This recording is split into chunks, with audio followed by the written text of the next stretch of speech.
joint. Welcome back to another episode of the Score Show. In today's episode, we're going to be predicting the 2024 NBA awards.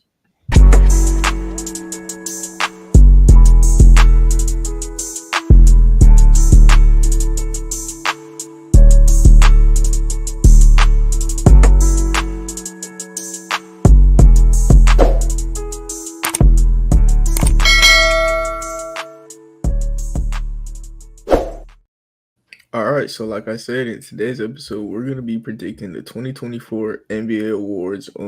First award that I want to do before we go straight to MVP is Executive of the Year because this award kind of tells you who had the best off season. And Larry, I got a question. Who you think had the best off season? I think goes to the Knicks, man. They picked up Karl Anthony Towns.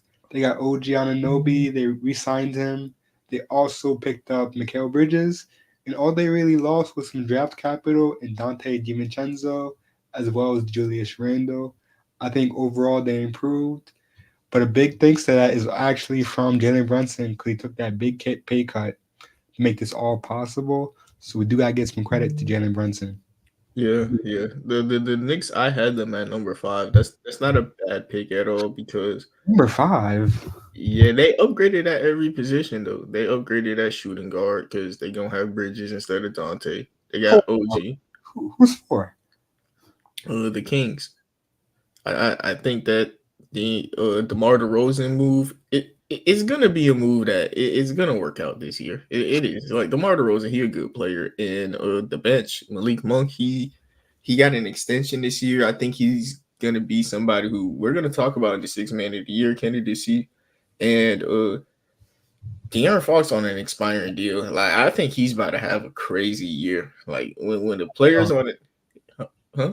I hope so. Yeah. Yeah. When a player's on an expiring deal, that's also when other GMs kind of like respect them more because they're about to get paid. And I think he's an underrated defender who people about to like look at him more like that. And they just traded Jalen McDaniels. So I think they got another move coming because they got a trade exception out of it.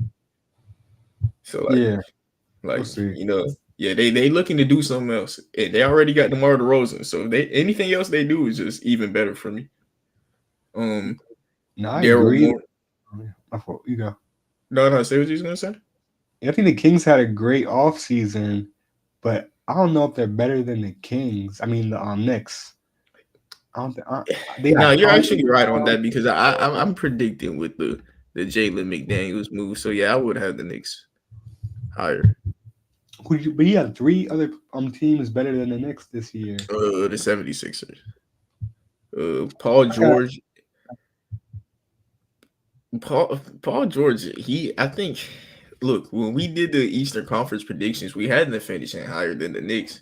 The only thing about him though is the injuries, bro. Like the Knicks team does have like Mikal Bridges, who's an Iron Man. He not gonna miss games. OG and Cat though, those guys are also prone to miss games. Like that's the reason like their teams weren't willing to like pay them as much as they paid. Like they are not injury prone, but those are guys who play 50 to 60 games a year. Mm-hmm. I would have the Timberwolves above them. I love the Timberwolves all season. From the draft, the off season trades, saw everything that the Timberwolves did. I love. I think Julius Randle is a better fit than Cat on that team. I think Rob Dillingham as a top 5 pick who they traded up for randomly, and all they did was trade a 2027 or in the future pick.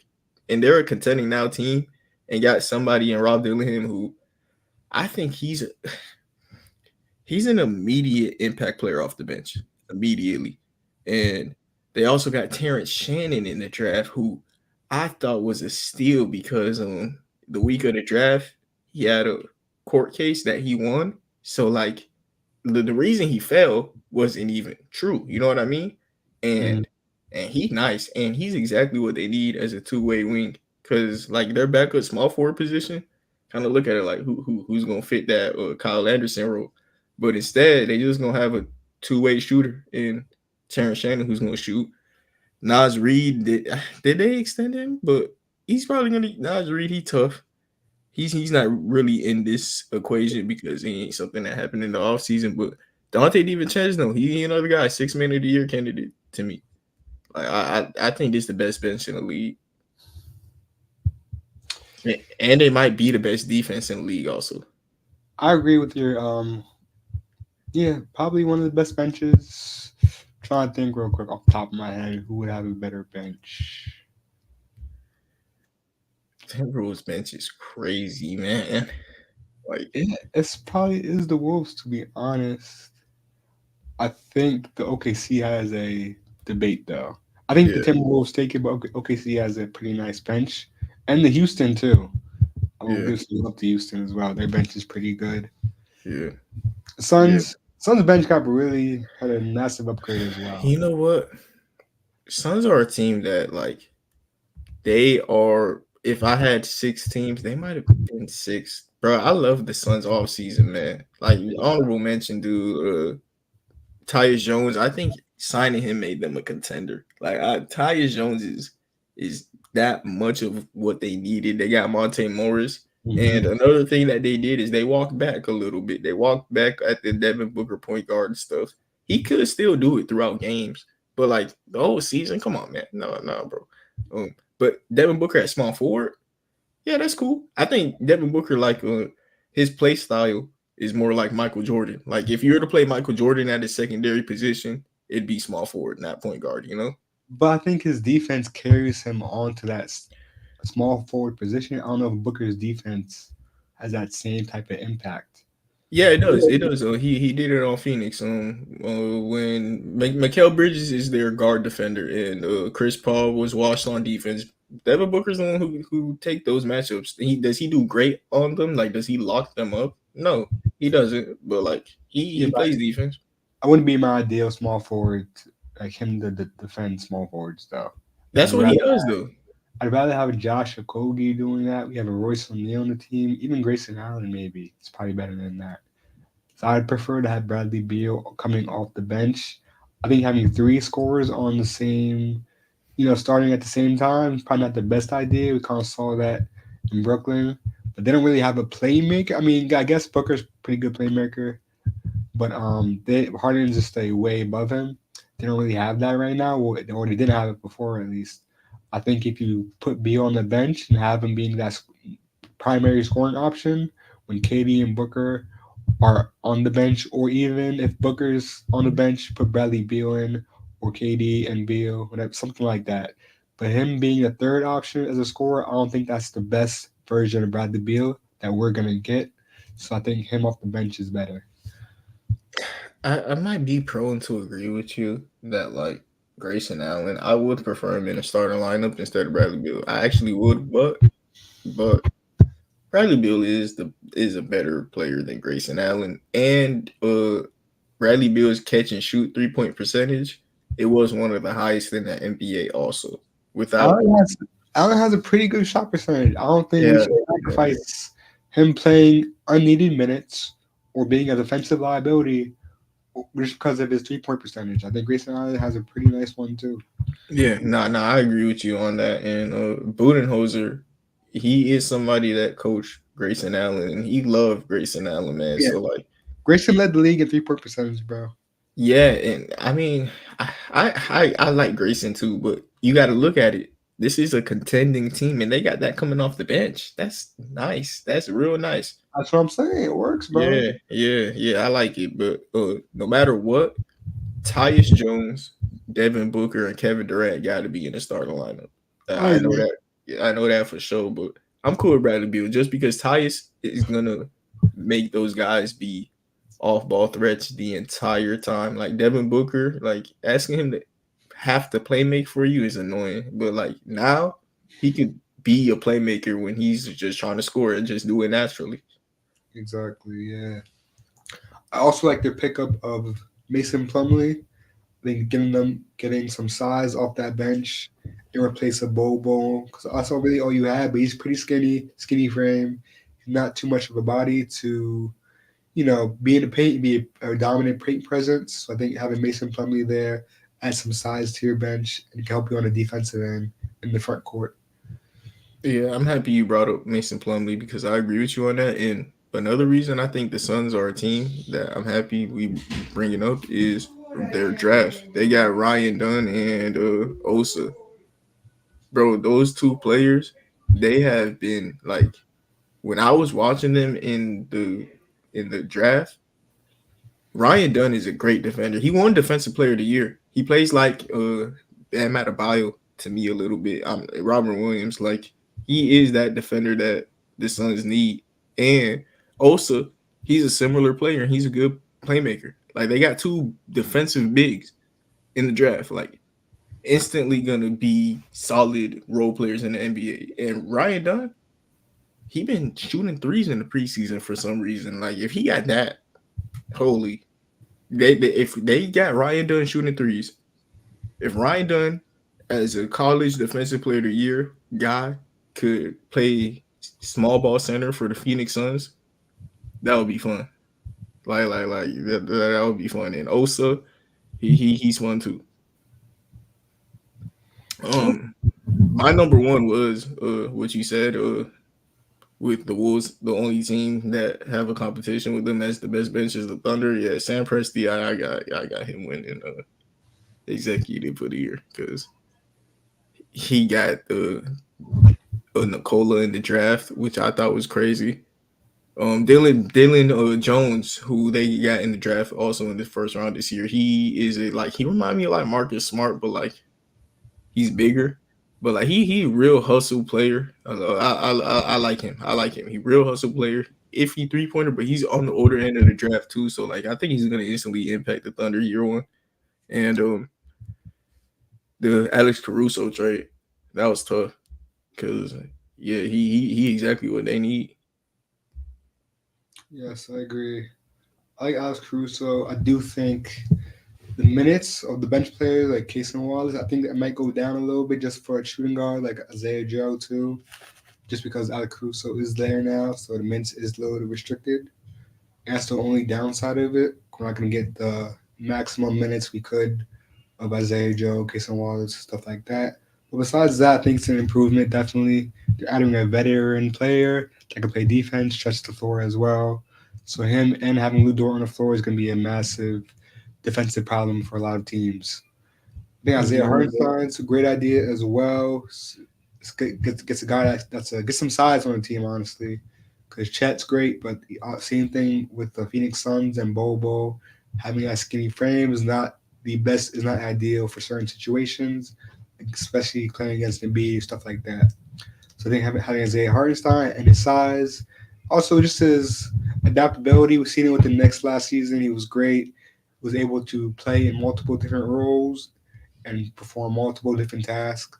So having that another adaptable piece that's also plays some size in your lineup, that's going to be a massive improvement for OKC.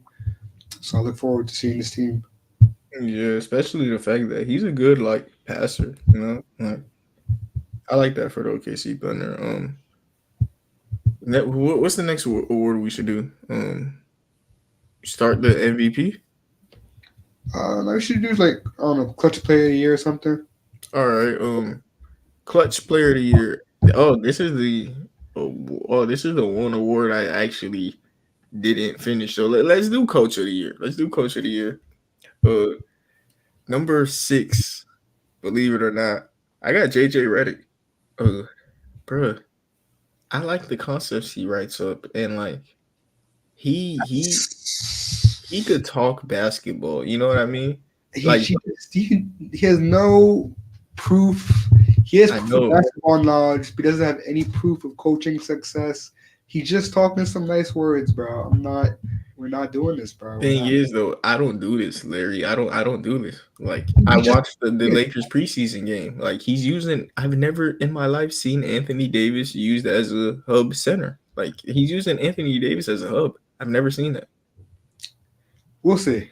I'm not doing preseason games. We'll see. Look, I understand what you mean, but like what the great coaches do is what the simple stuff like that, and he's implementing college plays into his team. Yeah. That's what the good teams do. They implement those different schemes, and then he's also gonna.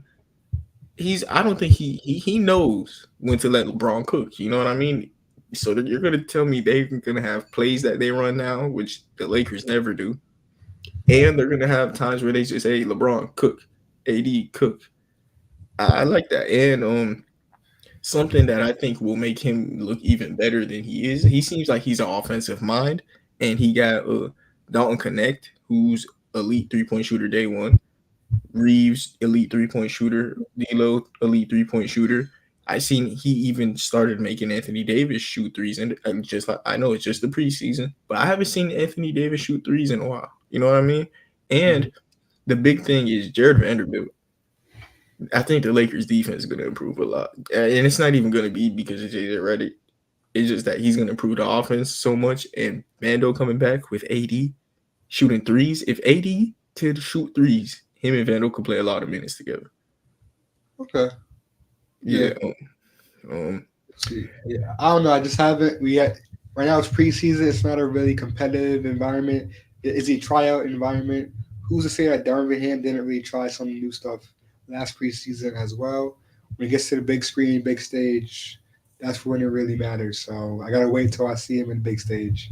Yeah, but I'm not No, seeing no, dust he's though. projecting. I get it. I Hmm? get it. You're Yeah, he's not. projecting. Yeah. He's giving me the bare minimum. Like Darvin Ham was you doing that, which is crazy. But he was an honorable mention. At number 5 is Mike Budenholzer. Yeah, that year he got fired. I thought he should have won Coach of the Year. You know, and he got fired because Giannis got hurt, which is crazy. He's on the He, Suns, right? yeah, Okay. Yeah, Suns. yeah. It really depends on how that team finishes, man. I do think that team has a high ceiling. Like the Suns got better. They got better, and I'm happy for them because last year, probably the worst year for them because that was bad. Um, Number 4 is Nick Nurse for the 76ers. I think he flat out is the second best coach in the NBA. And usually, if you're a top coach in the league, you know, you're always going to have a chance.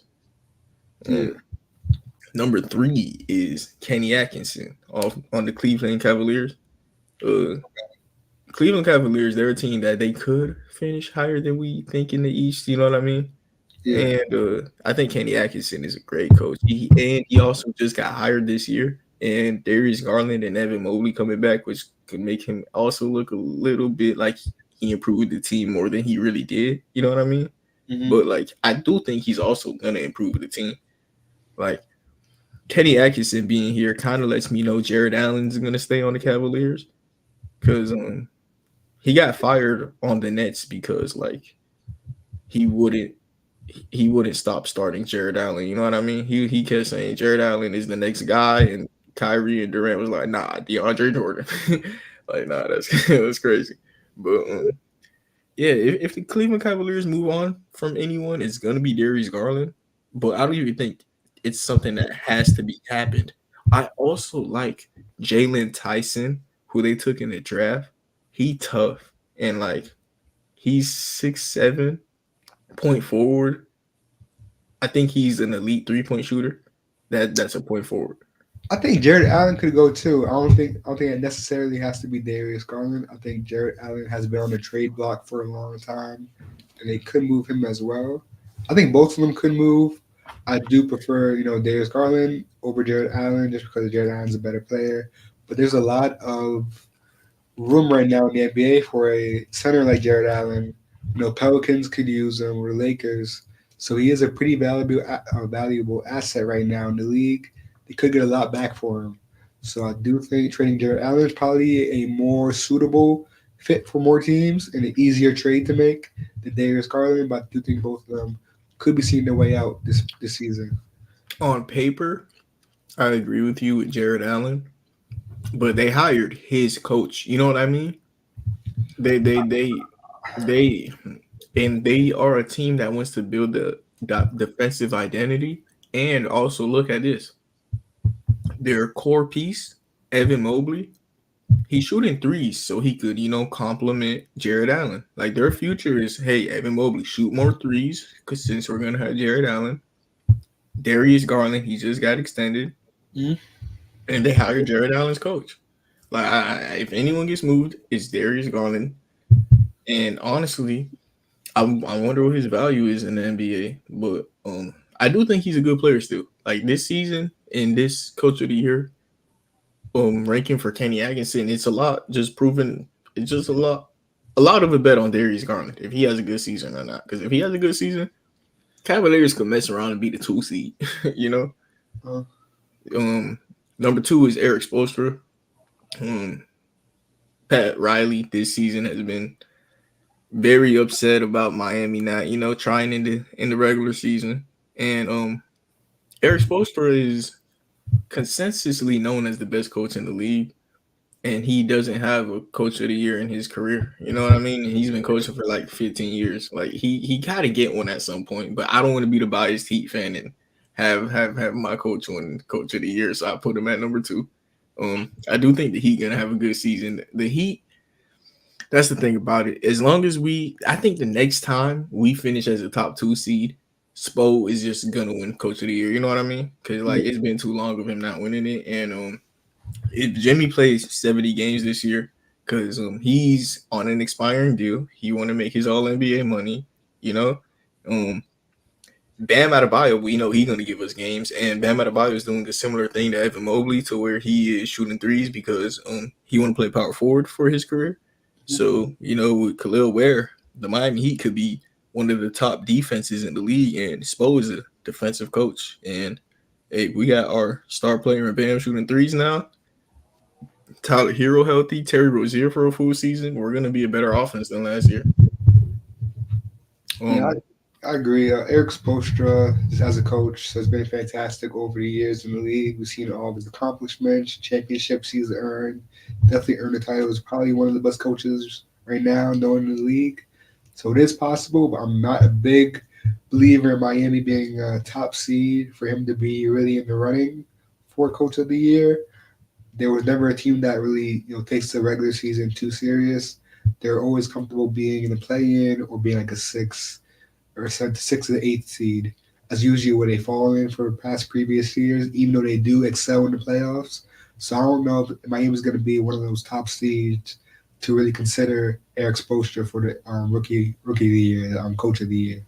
Yeah, and that's why I said like if he does do it, he's gonna win the award because it's gonna be like, whoa, the Heat, the Yeah, top seed. Come on, Spo, you're cooking. But a team that I know is gonna be the top seed is Boston Celtics. I got Joe Mazzulla winning Coach of the Year. When in his first year, I didn't like him that much as a coach, but his offensive concepts ain't bad. And in a year where Kristaps Porzingis is gonna be hurt until like the All-Star break, they is gonna face some adversity. And if they still the number 1 seed, that's cool. That's cool. I mean, like Joe Mazzulla not bad, bro. I mean, should he be winning Coach of the Years ahead of Spoelstra? No, but I can see him having a case for it because he's a top 10 coach and is gonna be probably on the team with like the most wins by far this season. Because the West, they're just gonna beat up on each other, and then the Celtics gonna have like 10 more wins than the Bucks. agree. Yeah, I think I like Mike Budenholzer as a coach of the year candidate in Phoenix. I feel like they have a very new team this year with all the depth they added in the offseason. And I feel like there's a lot of offensive weapons that Mike Budenholzer can rely on to get them through games, as well as some more defensive talent than they had last year. They have a little more defensive talent, and Mike Budenholzer has experience trying to make the defense work within his team. So I think that Mike Budenholzer might have a very high chance of getting this Coach of the Year award this year. Yeah, I agree. Who is the Timberwolves coach? Chris Finch. I think he's in there too. I think his team itself is very good. I think with the right coaching, you have offensive weapons and Julius Randle, Anthony Edwards, and a very, very solid bench coming off the bench. So I think he can also get that award as well. He got them pretty far last season with the talent, just kind of utilizing Anthony Edwards, and now he has a better offensive piece, to be honest, with Julius Randle over Karl Anthony Towns. Not a better scorer, I would say, but just a more versatile scorer. Can do a little bit more. Can handle the ball on the floor a little bit more than Cat did. So I think he'll be able to utilize those talents more than last year with Karl Anthony Towns. I think the offense is going to take a massive leap, and defensive also takes a massive leap. I think Coach Finch will have the appropriate weapons for him to really utilize this team, take him to a top seed, and win Coach of the Year as well. Yeah, I agree with you on Coach Finch and the Timberwolves because man, that's the team. Like you saw, I have them like projected as like the 2 seed because of Coach Finch defense, and I think he's gonna get a lot out of Julius Randle. Like in my opinion, Julius Randle is a better switch defender than Karl Anthony Towns, and that's what you would prefer at the forward position. And he's the same level rebounder. You know what I mean? Yeah. And the problem with Julius Randle on the Knicks is that he shoots too many threes. Like, okay, is he a better shooter than Cat? No, but like he shoots almost similar amount of attempts. You know what I mean? He shoots threes. They ain't like Timberwolves losing that many 3-point attempts. No, he's not as good as a shooter, but he's streaky. He gonna have a couple games where he just light it up and you know, and Mhm. yeah, the T-Wolves gonna be nice, bro. Any other Mark Dangle on the Thunder? I feel like that's somebody we gotta mention, right? Yeah, we also he did first seed last year. What their first seed, right? Yeah, Yes, I mean they can do it again. They have better pieces than last year. The team got better, didn't get worse. Shea's gonna get better. He's always improving. Jalen Williams is gonna be on his third, second year. yeah, Yeah, so he's gonna be making a leap. Hopefully, same thing goes for Chet. He had an amazing rookie season. Honestly, that was his rookie season. Now he's heading into year two. I'm expecting him to have a leap as well. So I think he has more than enough talent to repeat that first seed like last year. And so he definitely is a high percentage guy to win this award as well. yeah. Is there anyone else that we forgetting about? I mean, Coach Thibs, not especially Dante. Yeah, Like Debs could do it. I he think could, Debs has a case. They have a team that can do that. Their bench is a little weak and to that's me. the exact reason. Like he, if because like Tyler Kolek, if Thibs is smart, he's gonna play Tyler Kolek. And if Tyler Kolek is as good as a rookie as I think he's going to be year one, he's going to make Thibs look good and poke him to diet. I also think he plays he is OG and Mikal Bridges twin. And like OG is hurt a lot, you know what I mean? So like you just plug him in. And I'm not saying he's gonna be amazing, but like if he could just be a rookie role player, you Yeah. know, he find a bench out of those guys and hey, shout out to Tibbs because the Knicks, they are a team that I think could finish as the 1 seed. Do I think it happens? No, but No. it's possible because like I said, the Celtics Porzingis is a little banged up. So since the fact that Porzingis is already hurt, the Celtics are one injury away from being a little like messed up because Porzingis already hurt, and players get hurt all the time. You know, like I don't know, because the Knicks, bro. I understand Mitchell Robinson is also hurt for them, but they got Cat. You know, Cat at center is not that bad. Yeah, we've seen it before in Minnesota. We see how talented he could be at the five position and how good he was. So I don't think it's going to be a readjustment for him, a difficult readjustment for him at all. So Yeah, look forward to it. yeah, That's that for coach of the year. Though I really can't name anybody else. yeah. I do think that's about it because I can't think of anyone else either for real. Next award we got you. You want to do defensive player, 6 man, most improved? We can go 6 man of the year. We okay at number 5. I got Andre Drummond. Like, nah, I love Andre Drummond on the Sixers, bro. Like, especially the fact that we know Joel Embiid isn't trying to play 65 games this year. His case is gonna be did he start too much? You know what I mean? Like he might start 30 games, and like Andre Drummond gonna have a 2020 game, like at least 5 of those games. Like I'm sorry, you're gonna grab if Andre Drummond plays 30 games of basketball as a starting center, he is grabbing 20 rebounds 5 times. Yes, at least. I think Andre Drummond is like the greatest rebounder of all time, bro. Like he is a demon. He's a hustle player. And Tyrese Maxey in the games Joel Embiid was out last year, he really needed a big that he could rely on because the 76ers without Embiid looked bad. And Paul George, he's also a guy who's prone to miss games, so Drummond's stats gonna be decent. Um, Number 4 is Bobby Portis. Think Bobby Portis. I love Bobby Portis. He's a guy who I think he should start on the Bucks, man. Bring Brooke Lopez off the bench, but they're not gonna do that. Yeah. And he's gonna light it up off the bench, bring energy. And another guy who brings energy off the bench is Alex Caruso at number 3. He tough on the OKC Thunder, and he's gonna be like the best role player off the bench who just plugs and play perfectly with that team. Number 2, this is where I kind of broke the rules. I had the Minnesota Timberwolves. There's Rob Dillingham, Nas Reed, and Dante DiVincenzo. I just wanted to like parlay them together, bro. Them boys is such. Bro, that bench is crazy, man. I'm high on Rob Dillingham and Dante. Who's six man for the Minnesota Timberwolves? Who is it? Not too sure. It's Nas Reed, but like you could have multiple. It's 6 Man of the Year award is just who best player off the bench, because there was a year Lou Will and Montrezl Harrell over the top 2 candidates, Okay. and they on the same team. Oh.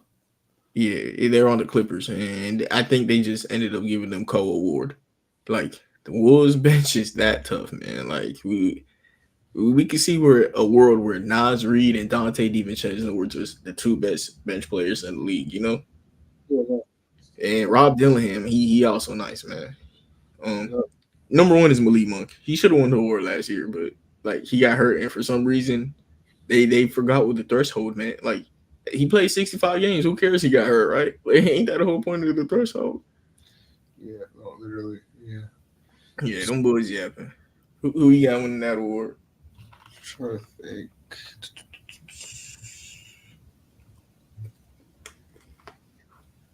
Is CJ off the bench for the Pelicans or no?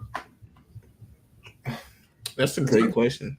Herb Jones is starting now, so I mean, I think CJ's at the 2, Trey Murphy at the 3, Zion 4, DeJounte 1. Trey is hurt. Huh? Trey Murphy hurt. And then with full healthy lineups, probably gonna be him. Who I picked? Oh yeah, I'll probably number 5 for me. I'd probably go Bobby Portis. Actually, no, number 5. I'm probably with Alex Caruso. Yeah, Alex Caruso. I think they already have a good guard depth in OKC. I don't think he's going to have that much of a spotlight to really show off the 6 Man of the Year talent as far as scoring goes. Defense, we already know what he's going to do.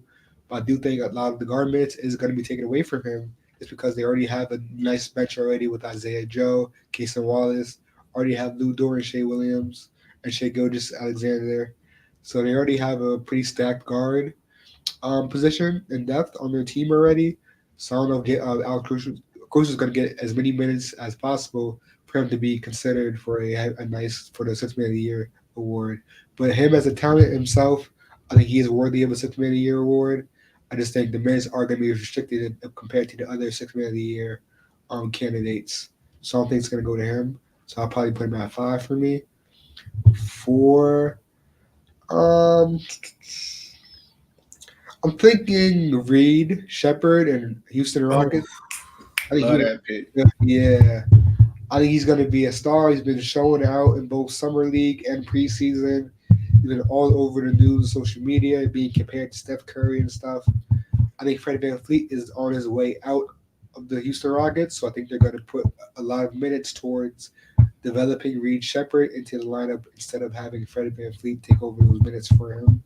So I think he's going to get a lot of play and a lot of good shots because there's a lot of spacing in the Rockets too. And I think he'll be able to play off ball, on ball, kind of like what Steph Curry does. He'll have a lot of opportunities to score and shine his talents. So I think Reed Shepard is a very serious candidate for Rookie of the Year and for Sixth Man of the Year.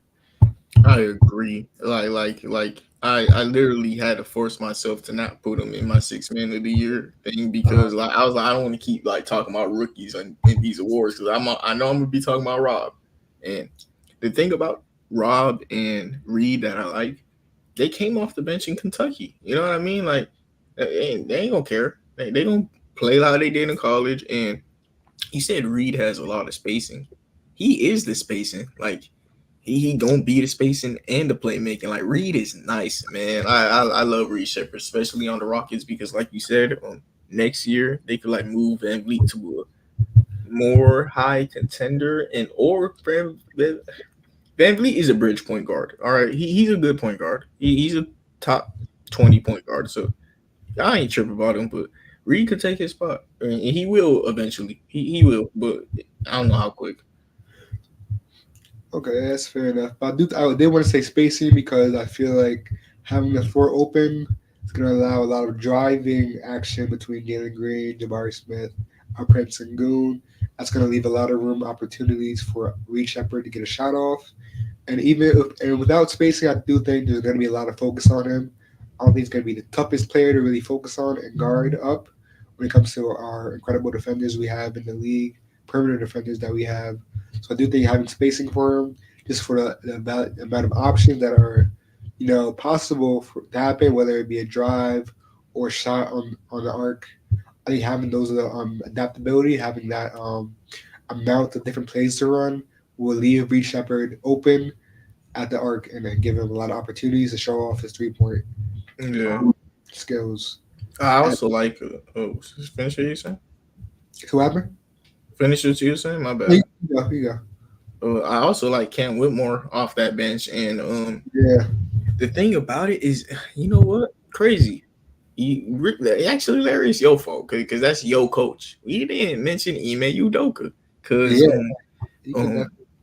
Reed Shepard, he's a good defender, and I'm happy that he went to a defensive team because if he went to a team where he was going to be asked to be like, hey, bro, you were drafted at pick 3, and I thought you were a good defender. What happened? He's not an elite defender. You know what I mean? Like, he's a 6'2" solid defender. He's 6'2" and is a solid defender. Don't ask too much out of Reed, all right? But, like, he do his job. And the fact that he's going to be next to, like, Dylan Brooks, Jabari Smith, and, like, Amen Thompson and those type of guys, Tari Eason, he's going to look like a positive defender out there. Yeah, I'm happy for Reed Shepard and Cam Whitmore. I think one of those guys are going to take Jalen Green's job this year. That's a hot take. It's not terrible. We'll see. Yeah. Number 3.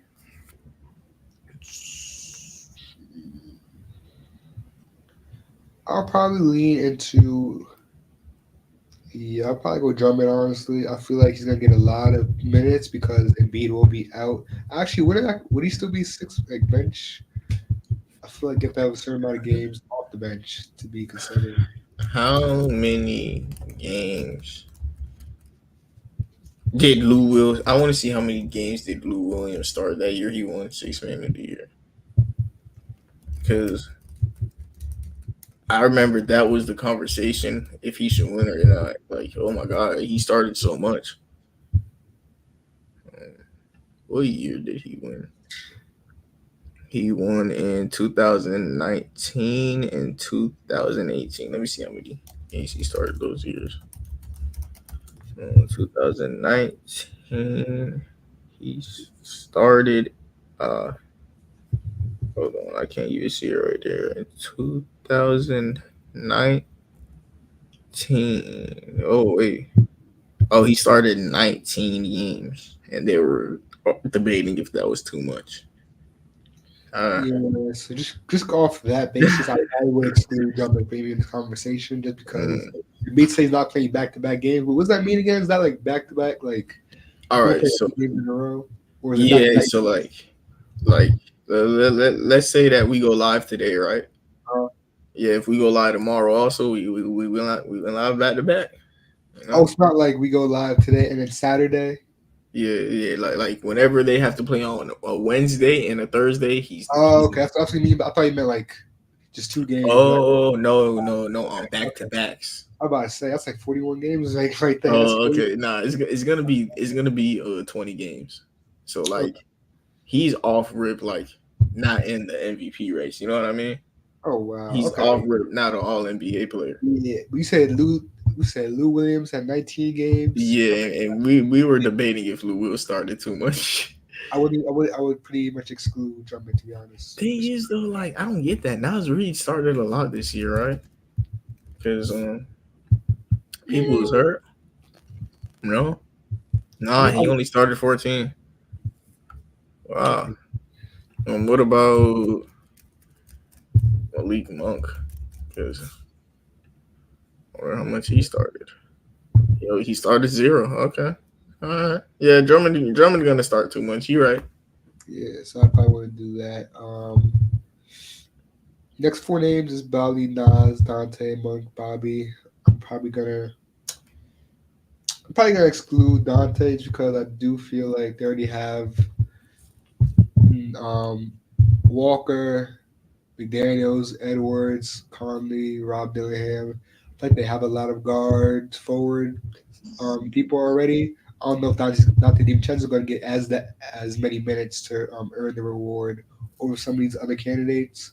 So I probably will. It's still a little hard though because Dante is such a good player. But I'm not sure how he's going to fit all those minutes on the same team. So I'm not sure about Yeah. Dante. I'm probably just going to leave him out to be honest. Next Yeah. after that, at my 3, I probably go Bobby Portis. To be honest, no, sorry, I go Nas Reed. I think Nas Reed is going to be a very good player for them. He already proven that he's a shot creator that can shoot at the arc. So he's going to play a lot of minutes when Rudy Gobert cannot play in certain situations or run certain plays, especially in the last few minutes of the fourth quarter. I think Nas Reed is going to have a lot of special moments in the clutch, and he's going to bring him to the top of the conversation for Sixth Man of the Year. So I do think he's a pretty high candidate for that. Yeah, he's going to get better. He has more room to be that big man scorer because Cat's out in New York now. So I do think Nasri is going to be a valuable candidate for the Sixth Man of the Year award. Second, I'll probably go Bobby Portis. Brook Lopez is obviously declining. Bobby Portis is going to get a lot more minutes than he did last year, in my opinion. The only backup they really have at their front court is Torian Prince, to be honest. That's really their best player off the backcourt outside of Front Bobby court. Portis. Front court, yeah, front court. So yeah, I definitely would go Bobby Portis for that. He's gonna get a lot of minutes with Brook Lopez declining, getting less minutes. Gonna have a lot of opportunity to show off his skill set and play defense at the 5 or even in the power forward position. So I do think he's gonna be a very high candidate for the Sixth Man of the Year. And number 1 though, I do have Malik Monk. He's been a superstar, to be honest. Actually, I would switch that. I think I'll put Monk second. Bobby Portis is going to be the 1 because Brook Lopez is declining, like I said before. I'm putting Monk at the 2 because DeMar DeRozan is there now. Him being that clutch player that we always see, taking a lot of those clutch shots, getting a lot of minutes as well. Off the backs of Kevin Herter, now have DeMar DeRozan. I think his minutes are going to decline, to be honest with you. Keon Ellis is also there. I think there's a lot more players and a lot more that take his minutes away from him in this season, after this offseason, than before. I do think his minutes will decline. Still going to play a very impactful role, but I think Nasri will get a lot more minutes. I mean, not Nasri, Bobby Portis will get more minutes than Malik Monk. So for that reason, I probably will have Bobby Portis above Monk for Rookie of the Year. I mean, Sixth Man of the Year. Yeah, no, that was some good names. And well, Malik Monk, I am just so sure he's gonna come back from his injury, 100%. Huh? Oh, but it was a sprained knee. It was a sprained knee. Now he'll come back 100%. Never mind. I think the minutes though is going to be lower this year. They got Fox, Keon, Kevin, DeMar. Keon is someone he plays whenever Monk isn't. You know what I mean? Monk is a priority. DeMar's there now too, though, so I'm not sure. Yeah, but DeMar's a forward. Yeah, but I think they'll play him at the 2 as well. Who's their other backup forward? Who's their backup front court? They traded Jalen McDaniels. That's why I said the Kings are a team I'm eyeballing because they just traded Jalen McDaniels, freed up cap space, and got a trade exception. You know, yeah. I think that's something that They about to do. I don't know how, but they about to do it. I guess Devin Carter's hurt this season as well. I guess. Whoa, Devin Carter's hurt.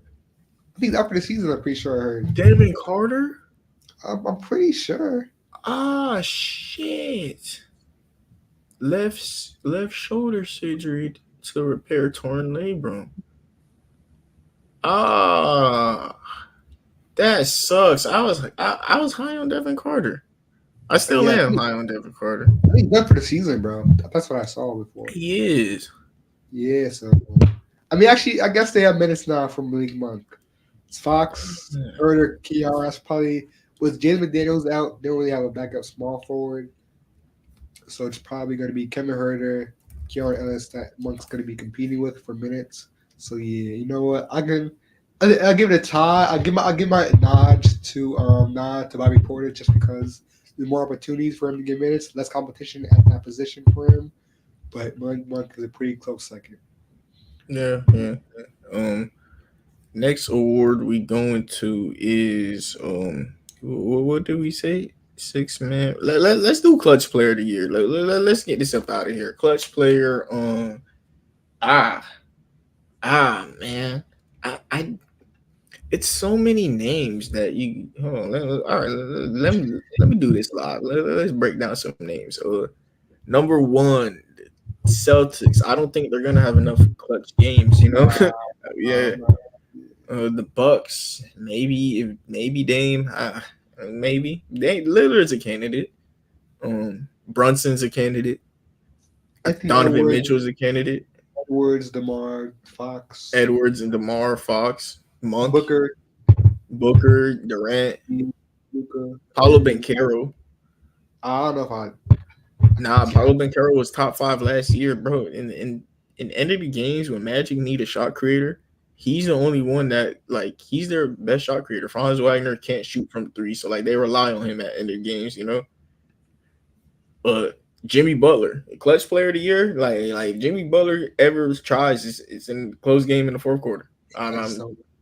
Wemby might do it. It might be Wemby. Nah. They gonna be. Wemby could do anything, so let me stop reading that. Let me not say Wemby can't do it, bro. Probably have. I ain't gonna lie. Wemby is about to go fucking nuts this shit, bro. I'm not gonna lie to you. I'll be honest with you, bro. Like, listen, whoever had Houston to win over 45 games, they need to take that bullshit shot, bro. Like, I'm sorry, Larry. I'm sorry, bro. Like, but y'all, listen. I ain't gonna lie, bro. Wemby is about to go fucking ridiculous this goddamn year, bro. This shit is insane. We'll see. No, bro. Can you name me somebody? Listen, Wemby after this year, he's gonna be better than everybody on the Houston Rockets. He already is. Wait, what? He already is, bro. Okay. So is Wemby already better than Bam? Damian Lillard? No, Bam.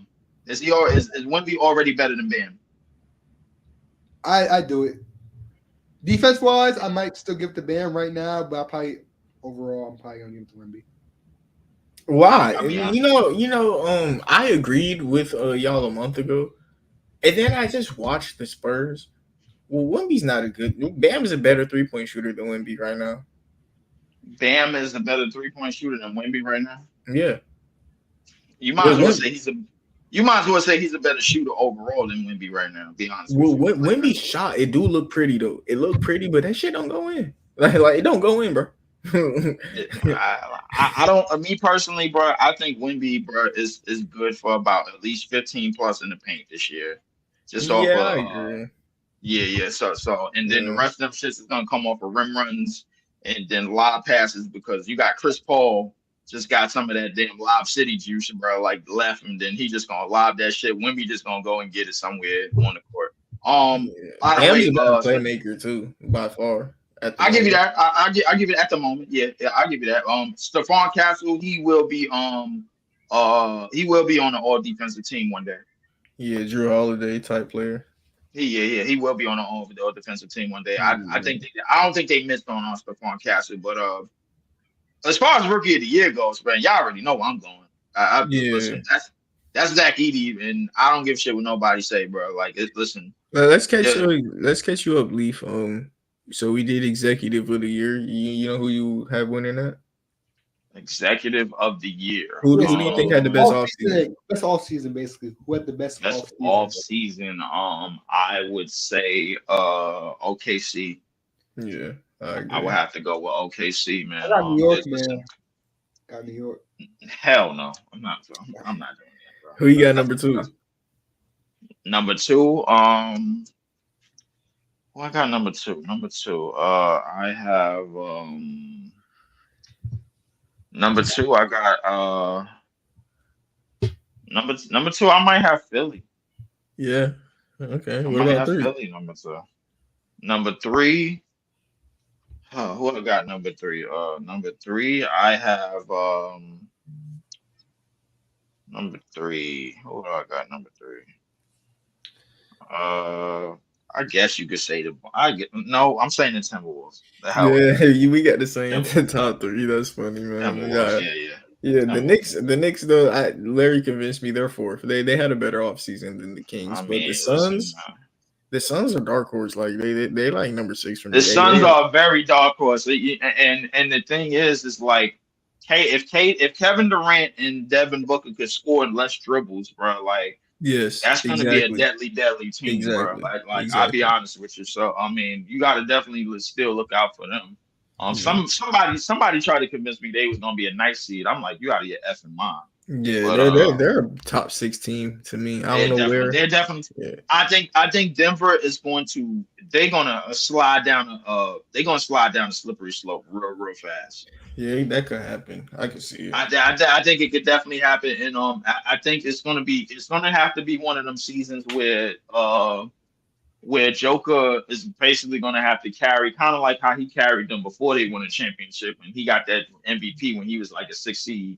Yeah. But that MVP is not going to him this year. I got Luka for MVP, bro. Oh, who you got? This got to be the year. Who you got as 6th man of the year? 6th man of the year. Damn. It should. Here's a right answer to this. The right answer should be Naz Reid. It should be Naz Reid, bro.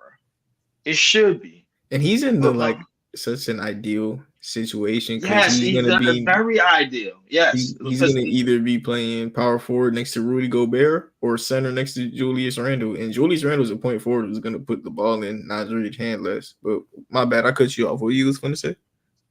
And you know what? I agree with what you just said. I'm actually glad you cut me off.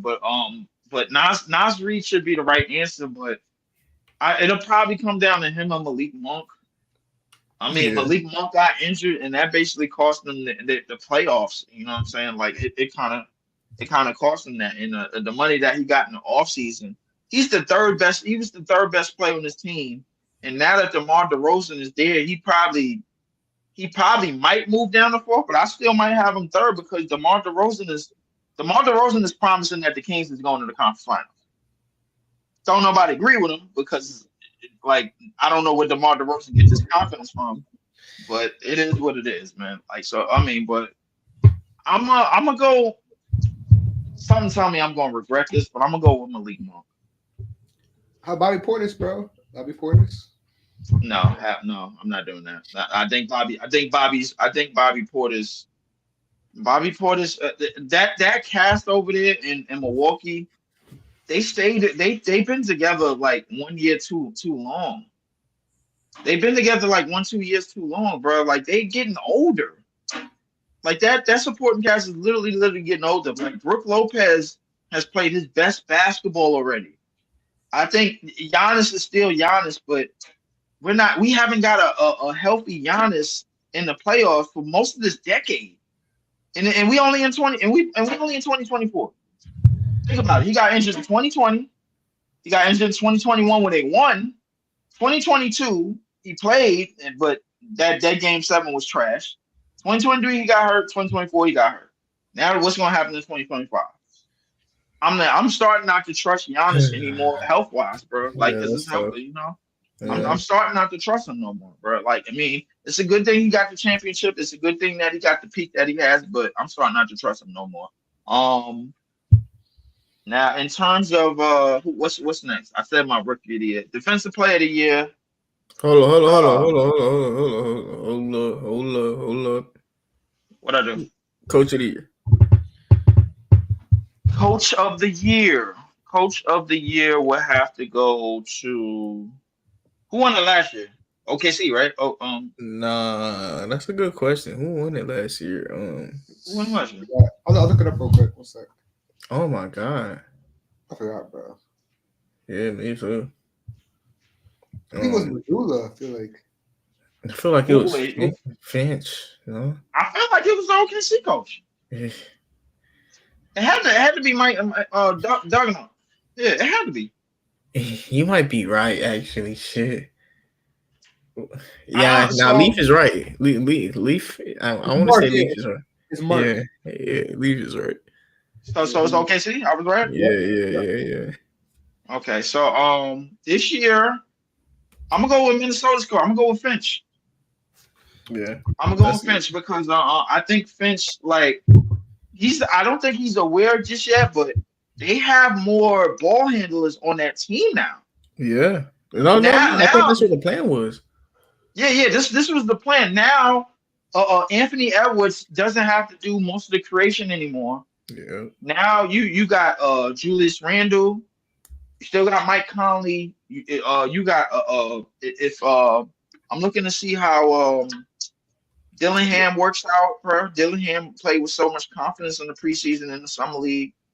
I'm looking Dante DiVincenzo, he playing, bro. He got something to prove, bro. Like you already seen how he came at Tom Thibodeau and that coaching staff over there the other night. So realistically, bro, he might have something to prove this year because he's been being bounced around and he's been the most consistent player every time he's been from place to place. To go from team to team and still be that consistent, that's definitely a testament to your professionalism. And so I'm gonna have to go with Finch. I'm gonna have to go with Finch. So Leaf, my argument to that is, I feel like the coach of the year corresponds to the most improved team of the year as well. We saw with Sacramento when what's his name? Mike Brown. Mike Brown. He won it when the Kings took a leap no one expected.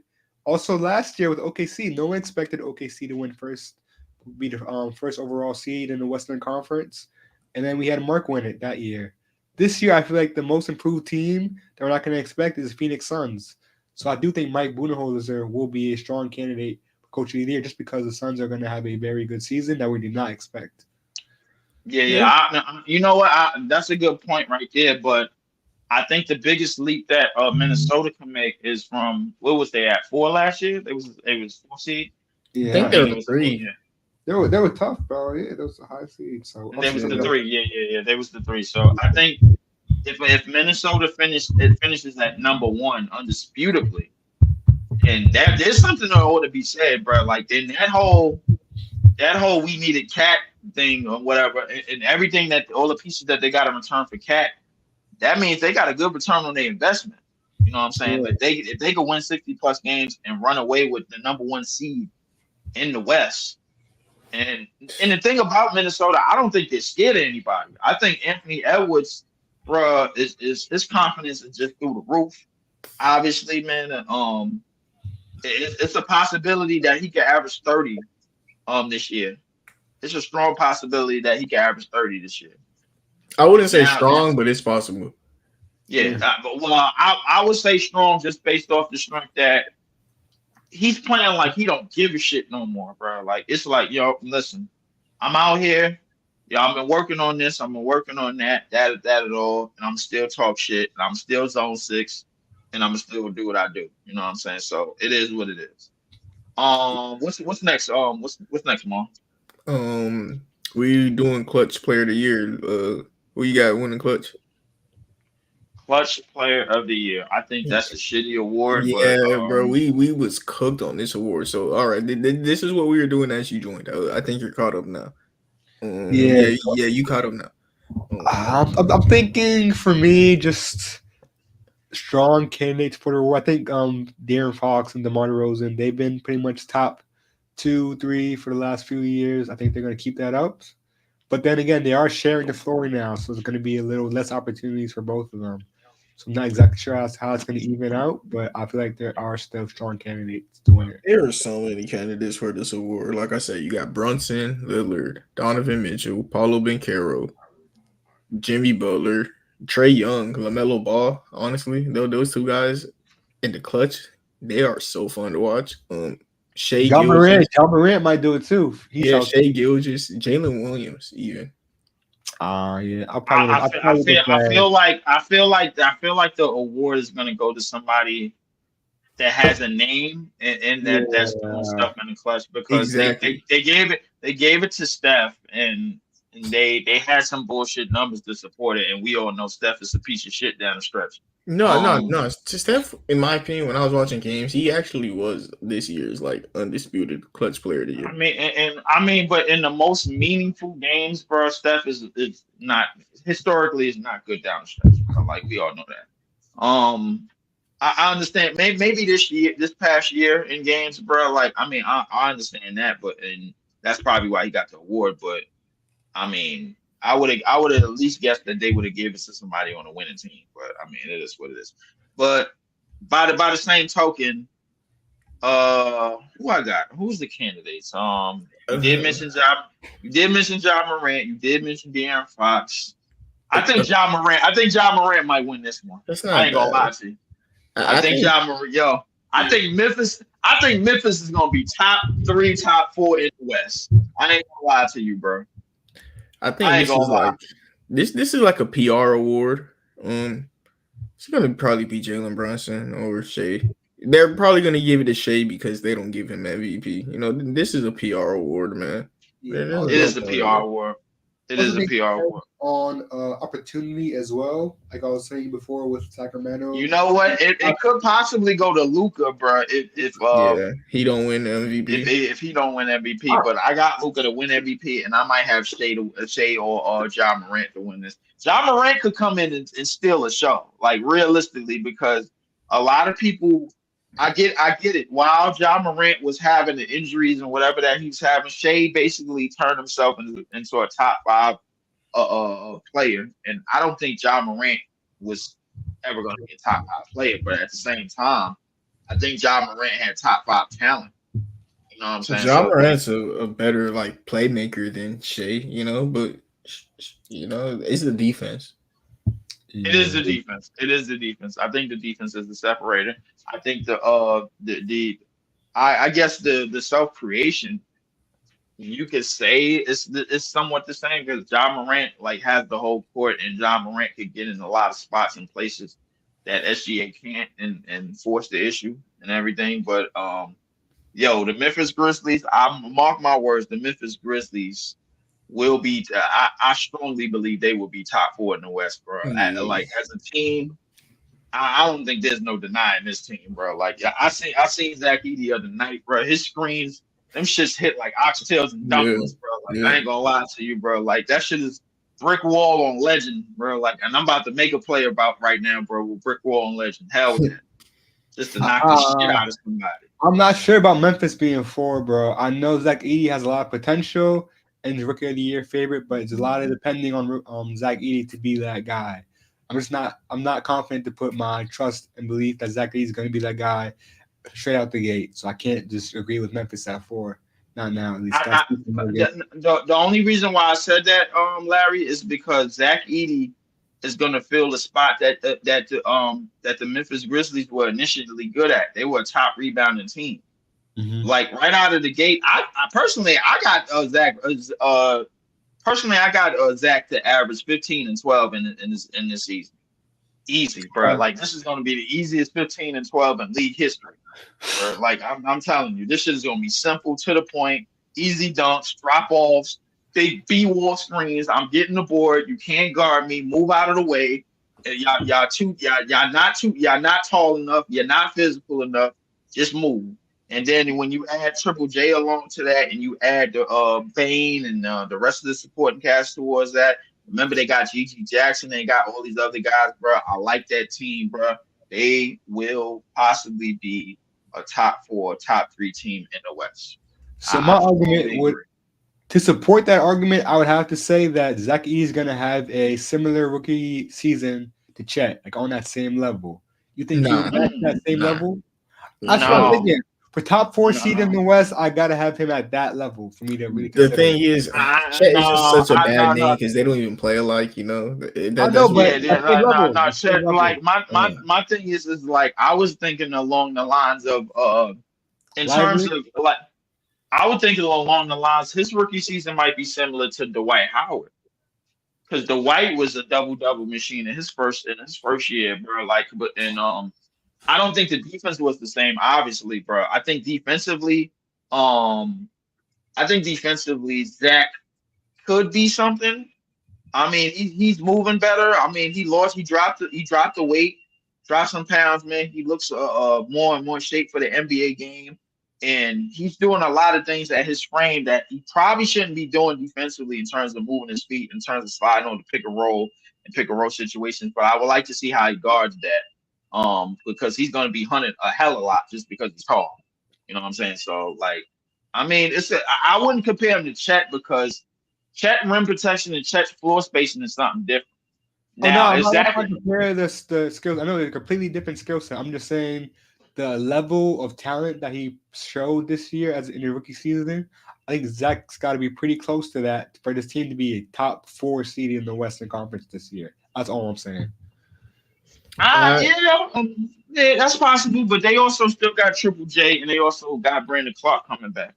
I wish they got another dunker outside of Brandon Clark because Brandon Clark was more the energy guy off the bench, get rebounds, fill the dunk spot. Get putbacks, do the dirty work type of stuff, man. And I think they got that with a lot of other guys with Marcus Smart as well. And so I think this is a good recipe for a top 4 team in the West. Yes, I'm not a fan of the backcourt and their small forward position. I feel like they're a little undersized. Yo. Not to cut y'all off. Lonzo got his first bucket back. It was a 3. It was a 3, bro. Lonzo was back. He got a different knee, bro. That's not his knee. That's crazy, bro. I can't even think about that. That's not his knee. That's not his knee. That's crazy. So that's not his knee, man. Julius Randle scored his first points as a Timberwolf. Jalen Johnson dunked on some stupid person on the Miami Heat. I don't even know who it was, man, but I'm gonna check it out in a few minutes. Maybe I don't know what you talking about. I don't be into preseason. I started watching the preseason yesterday highlights. I don't even remember who I watched. I was gonna do a preseason game tonight, but y'all went on too late. I was like, I was gonna do the next preseason game. They playing the Sixers right now, but I said hell with it. I ain't doing no more preseason games.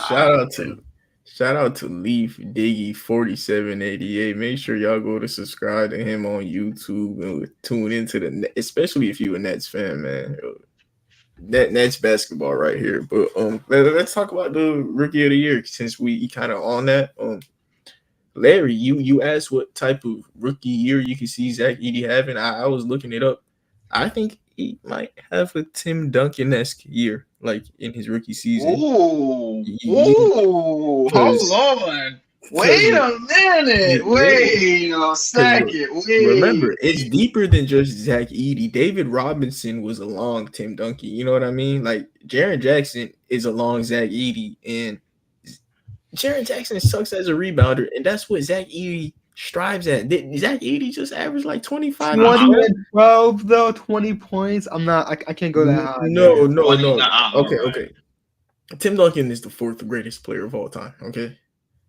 But I'm just saying, like I give him top 5 for sure, like fringe. But I mean, Tim Duncan is a top 5 player. Not now. I'm not trying to say he's gonna average 20 his rookie year in that, but like he's next. But that's what Timmy was doing. He was 23 and 13 in his first year.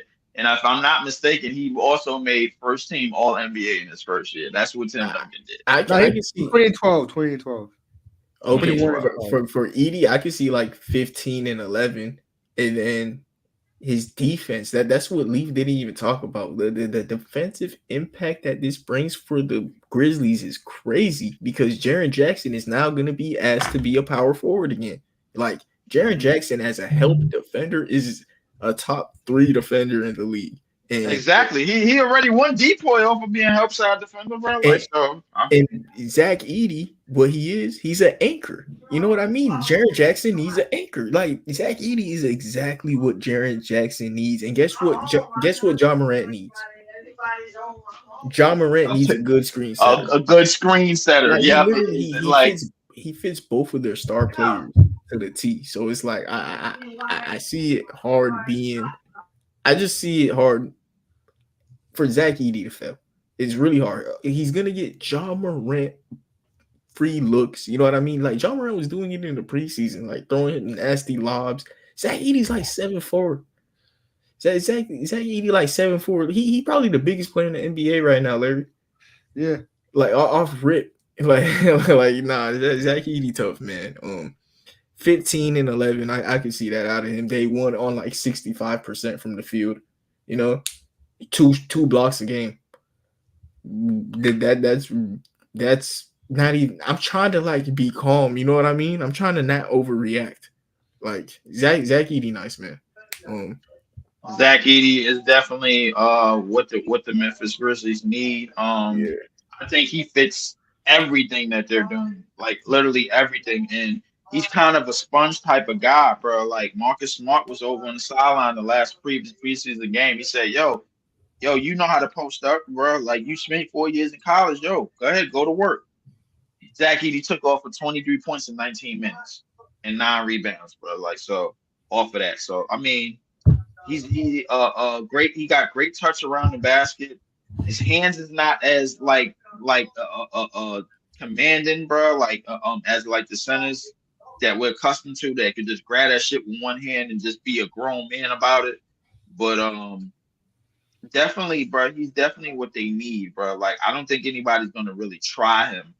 And Memphis got a little depth too, bro. Like a lot of their players last year got their legs under them. The Gigi Jacksons, exactly. the Arabias, bro. Like all of those guys that played last year when Memphis was basically, somewhat pumping it up. They kind of had the same type of season before that the Spurs had before they got Tim Duncan. Exactly. The Spurs, yeah. So I was gonna mention that it over exaggerates like how many wins Zach Edey and the Grizzlies got his rookie year. You know, it kind of does. So if the Memphis Grizzlies get over 55 wins, don't be surprised.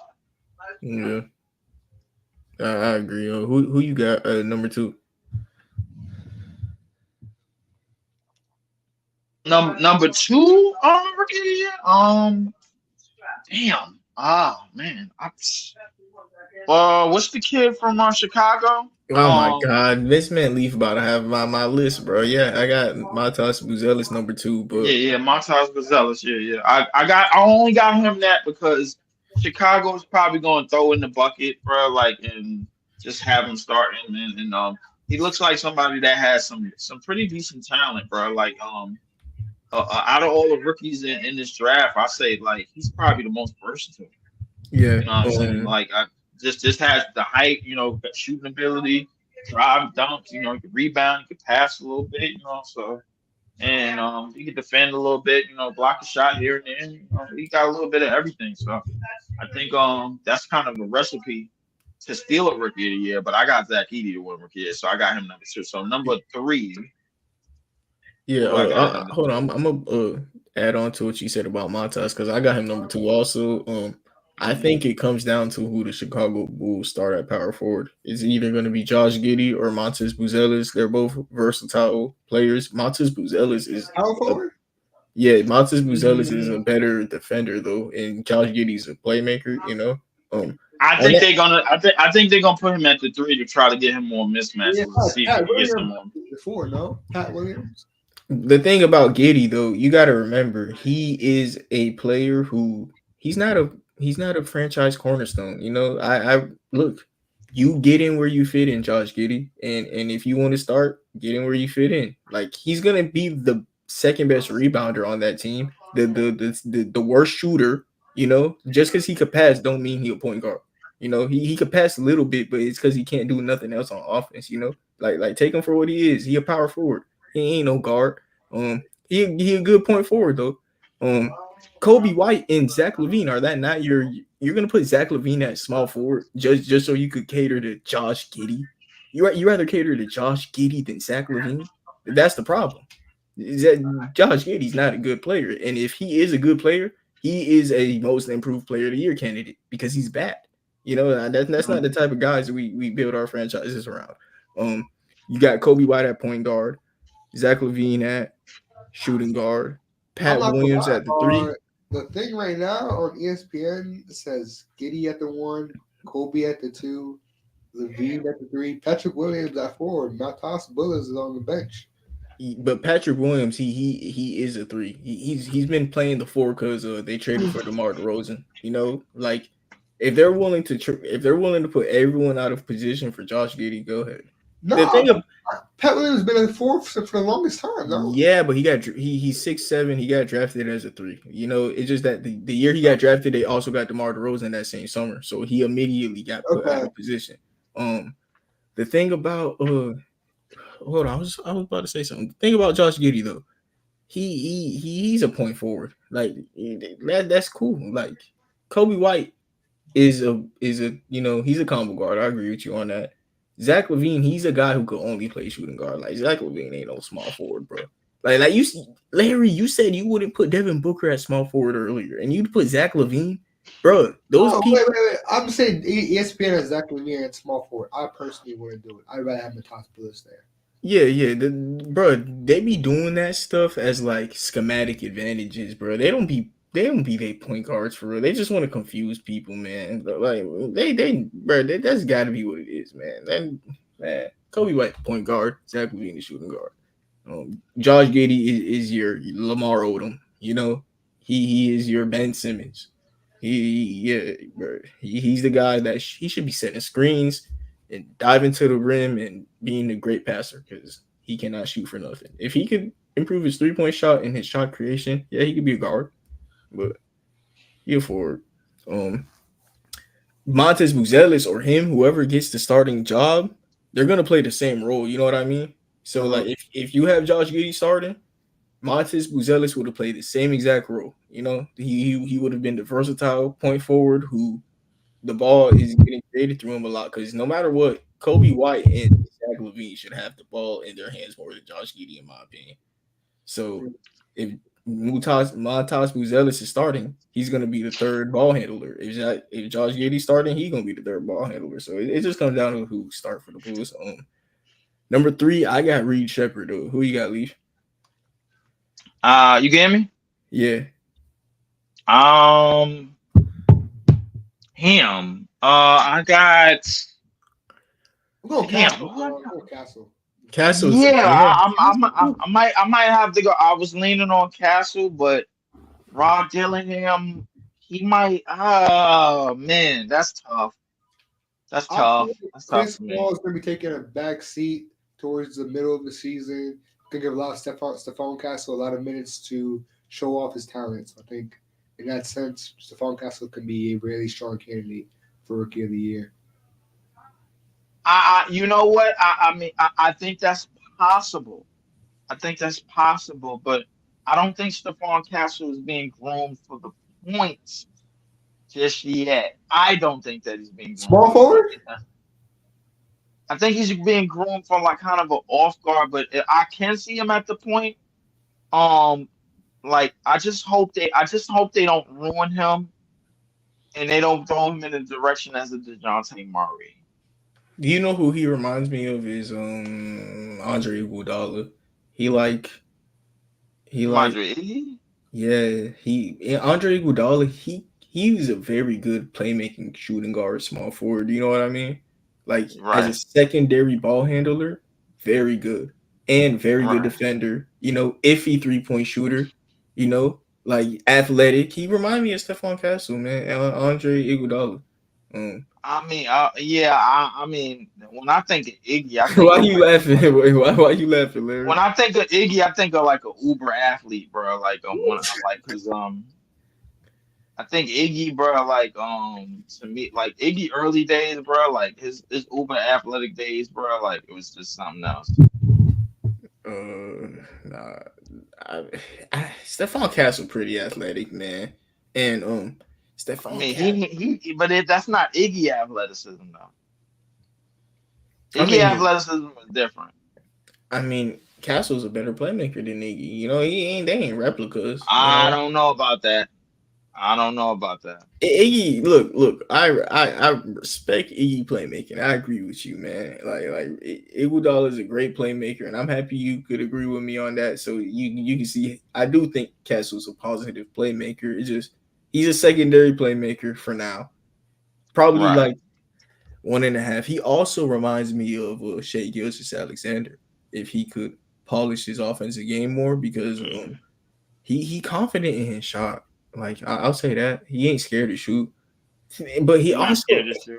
he I don't he's I gotta see more of him. That's just what it is. I gotta see more of him. I I do don't know how I too. feel I about mean, Castle over there. but okay. Have you seen enough of Rob Dillingham, bro, to be like, okay, offensively, like out of everybody that we name, how much did she clear offensively out of all the rookies? He's better than everyone offensively besides Edie and Shepard. Clearly, like not even close. Like those are the three best offensive players: Reed, Edie, Rob. Am I forgetting anyone? Nah, no, those are the best offensive players. That's correct. Okay. And no, who you got? Who you say you have three? I said I have. I'm taking the Castle. Oh yeah. At 4 and 5, I got Zach Richache. I do. He's At good to 4, me. I got Dillingham, and at 5, I have. I'll take Reed Shepard at 5. Ooh, Richache. Oh yeah. Richache. He's good to me. He reminds me like a mix of Michael Porter Jr. and Jaden McDaniel. You know, like Yeah. I could see him shoot like 38% from three. Probably higher, but I'm just being safe. 38% from three. 17 points a game, Okay. and he's a good defender. Like he's I like can see Paul that. George. I can see that. Like whatever you see Paul George doing, that's what you want Richache doing next to Trae Young. I think he nice, man. No matter what, he an elite 3-point shooter and a great switchable defender from day one. I don't think Alex Star Richache is gonna be bad, but I just don't think neither one of them are gonna be top 5. Richache like- nice. He's going to be a very solid role player. I don't see him being a star. I think Alex Star is gonna fit into his role a whole lot better than Zachary Richache. I disagree. Actually, I think Richache's role is a catch and shoot player, and he's next to Trae Young. You know, like he couldn't get any easier. While Alex Sarr, he's a guy who my biggest gripe on him is his shot creation. I don't think he has that yet, but I like his athleticism. I love his defense. I even like his release. It's just it doesn't go in, and he's not able to create on his own. And he's on a team with no point guard. Jordan Poole's your point guard. Yeah, all right, you're cooked. Maybe Bub Carrington is a guy who kind of a sleeper in this draft. You know, play point guard for him, but like he's relying on a rookie point guard as his best playmaker. Malcolm Brogdon, he ain't gonna play. You know, Jordan Poole and Malcolm Brogdon is not playing. He's already hurt, fam. You already. You right. Yeah, you Oh know no, Malcolm Brogdon wait, is. yeah, right. But in Washington, pay close attention to Bud Carrington. I like him, but guess who they have playing small forward next to him? Cool. Kyle Kuzma. And Jonas Valanciunas at center next to him. I hate that, man. I mean, well, you got to remember they signed. they went out and signed Valanciunas, because he wanted to play power forward. Well, that wasn't gonna happen, but they went out and signed him anyway. But my thing about Dillingham, Jordan Poole, I don't think Jordan Poole's gonna start. I think Jordan Poole's gonna come off the bench. That would be the smart thing to do. I agree, but like, we'll see. That would definitely be the smart thing to do. All right, if he comes off the bench, who's starting? if Jordan Poole comes off the bench, who's starting? Yeah. Oh, Bilal. At point guard? No, at the 2. All right, yeah, but who's starting at point? But they have the new guy. Carrington starting at the 1. I mean, you're relying on a rookie point guard. Like, I don't. I mean, it ain't nothing to rely on. They about to be some shit, bro. Like, Yeah. But I'm just saying, Sarr, I don't like his situation. That's just what I was saying. I don't like Sarr's situation. It's better than Sarr's situation is fine because he gets to play the 4, and Valanciunas is the big body. He could rebound, and now you got Sarr as your chase down defender. All you got to do is run. That's the thing I don't like, though. I think his rookie year, he should be playing center, man. Like, just see what he could be. And Kyle Kuzma at the power forward position is one of the better rebounders. You know what I mean? Like, Kuzma got you. Let's see what Sarr could do. Let's see how much your number 2 draft pick could handle. And they would have had Deni Avdija at small forward, who is also a very good, rebounder at the small forward. They would have had him had they not traded him for Malcolm Brogdon. Malcolm Brogdon, bro, like. And Bub Carrington, actually. They did also get Bub Carrington in that trade. So. Yeah, they did get Bub Carrington in that trade. So maybe they still do it, though. How the hell is Malcolm Brogdon actually passing physicals, bro? Like, is this dude, bro, like, is this done? You know what it is? I didn't realize until, like, I literally realized, but it didn't click to my head. Bub Carrington, my comparison for him is Malcolm Brogdon. He plays so similar to Malcolm Brogdon, and just like having that guy that he plays his twin is a good thing. You know what I mean? Like Bub Carrington, he's like 6'5", combo guard, solid playmaker, could shoot threes. Like he remind me of Malcolm Brogdon the way he moved, man, and that's just funny that they traded for him for absolutely no reason. They had to have seen the same thing after draft night when they got Bub. And they play so similar. Yeah. That's a fact. They definitely did. I feel like Alex Sarr could be in a better situation, but I don't think this is the worst case scenario for him. It's a disorganized team, a lot of pieces that got to find their role, but it could be worse. So yeah. Number 5, I have Rob Dillingham. I'm trying to be safe and not put him as high as I want, but like Rob is tough. But he's gonna be like the 10th man off the bench. The sleeper who I have is Khalil Ware, man. Like I'm a Heat fan, so I didn't want to say Khalil Ware as high as I think because Bam Adebayo keeps shooting threes and he keeps begging to play power forward. We don't have a backup center. And we drafted Khalil Ware with pick 14 in the draft, and he fits Bam Adebayo perfectly. You know, like that's kind of I'm like, damn, I feel like he's gonna start eventually. I don't like Nikola Jovic that much. Like that is Eric Spoelstra's man crush that he's gonna remember why Nikola Jovic was starting. There's gonna be some point of the season where the Miami Heat, where Eric Spoelstra, remembers, oh, Jovic is only starting because Jimmy was hurt. And everyone else was hurt. You know, Jovic, he cool though. Off the bench, he did improve, but I like Khalil Ware, just the way he fits everything, just more. Leaf, you got any sleepers? Sleepers for who's that?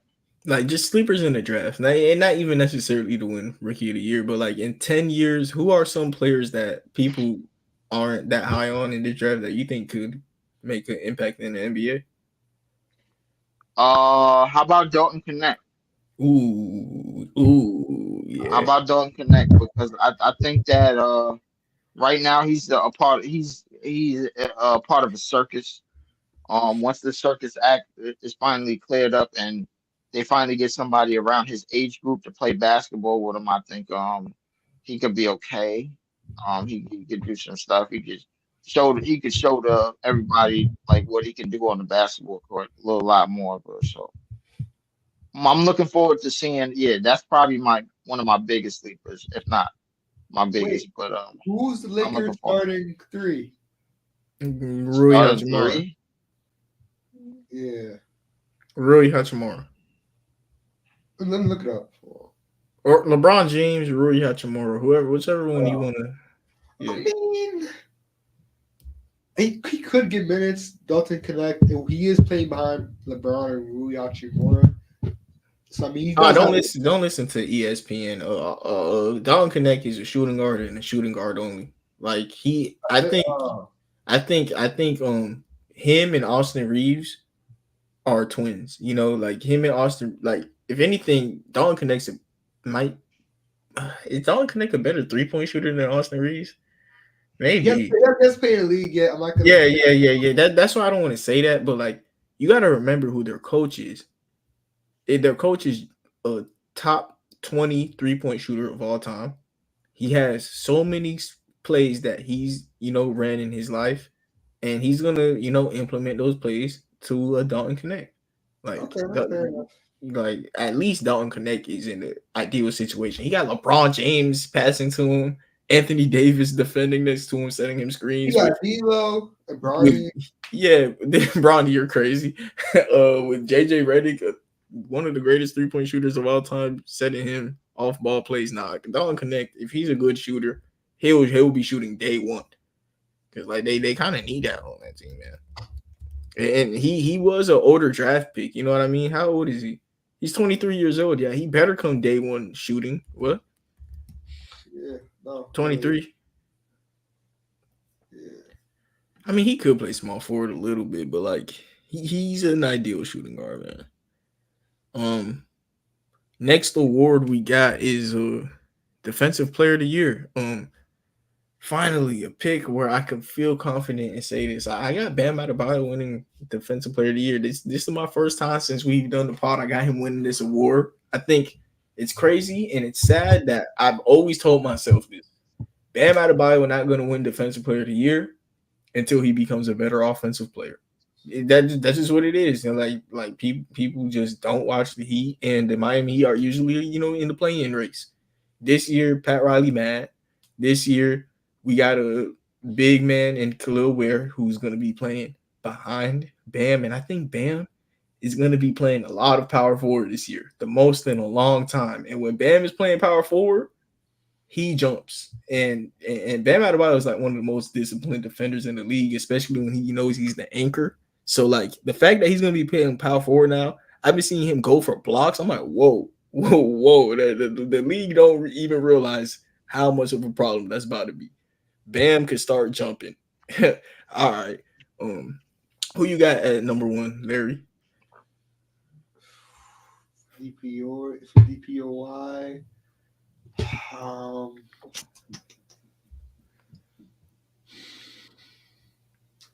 I might go with Wembanyama, bro. Not bad. It's not bad at all. Overall this year, there's only going to be room for improvement for him to grow. And I think he has better talent around him as well just to support him in that chase for Defensive Player of the Year. I think I'm going to go Wembanyama for the Defensive Player of the Year. He averaged 3 blocks last year as well.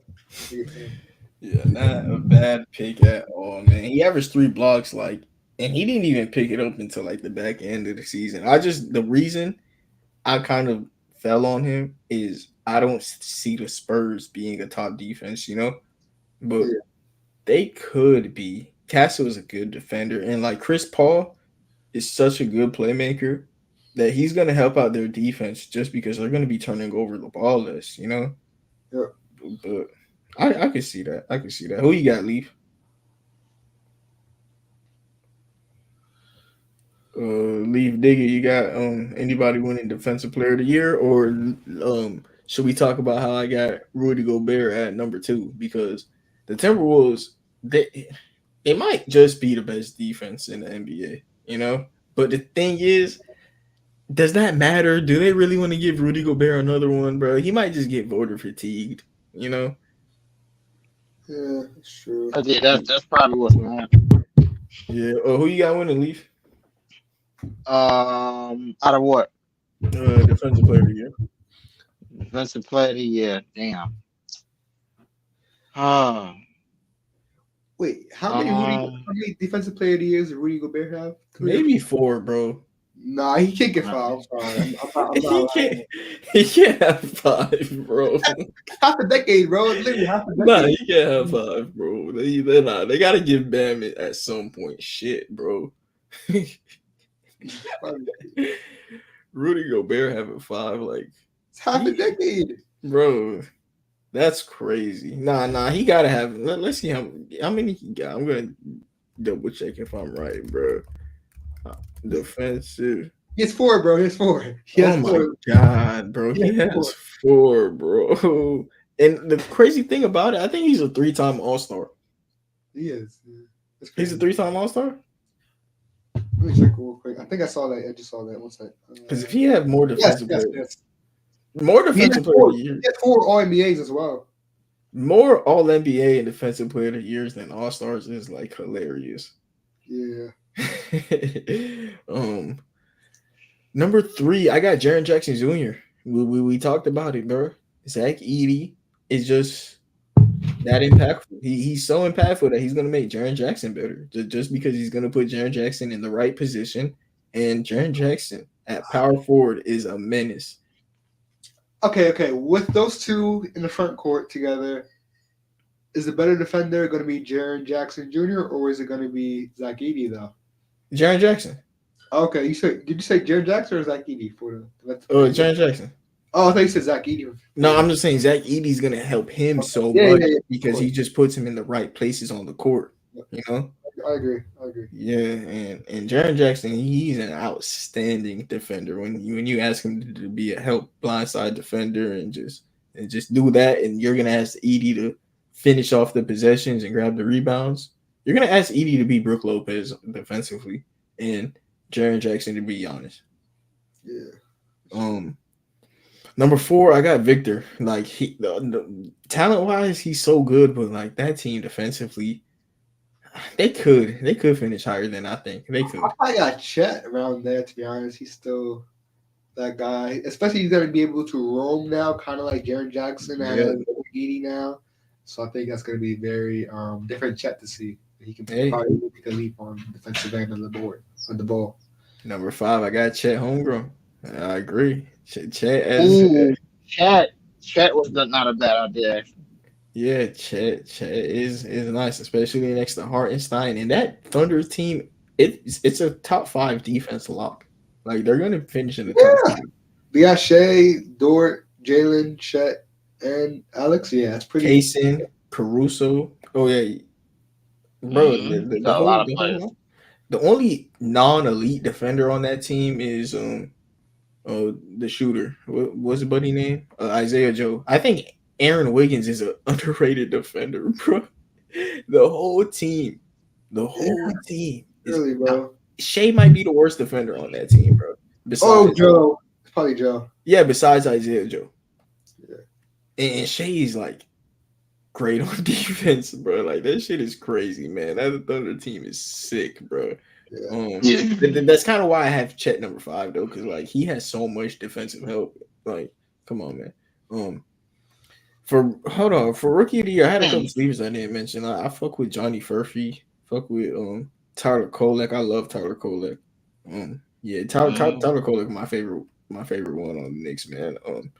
He I think he was in the second round, which is crazy. Is it last awards we got MVP? Is that what we're on to? We did exec. We did rookie. I think we did exec. We did coach. We did MVP. We did 6 man. Oh, we didn't do most improved.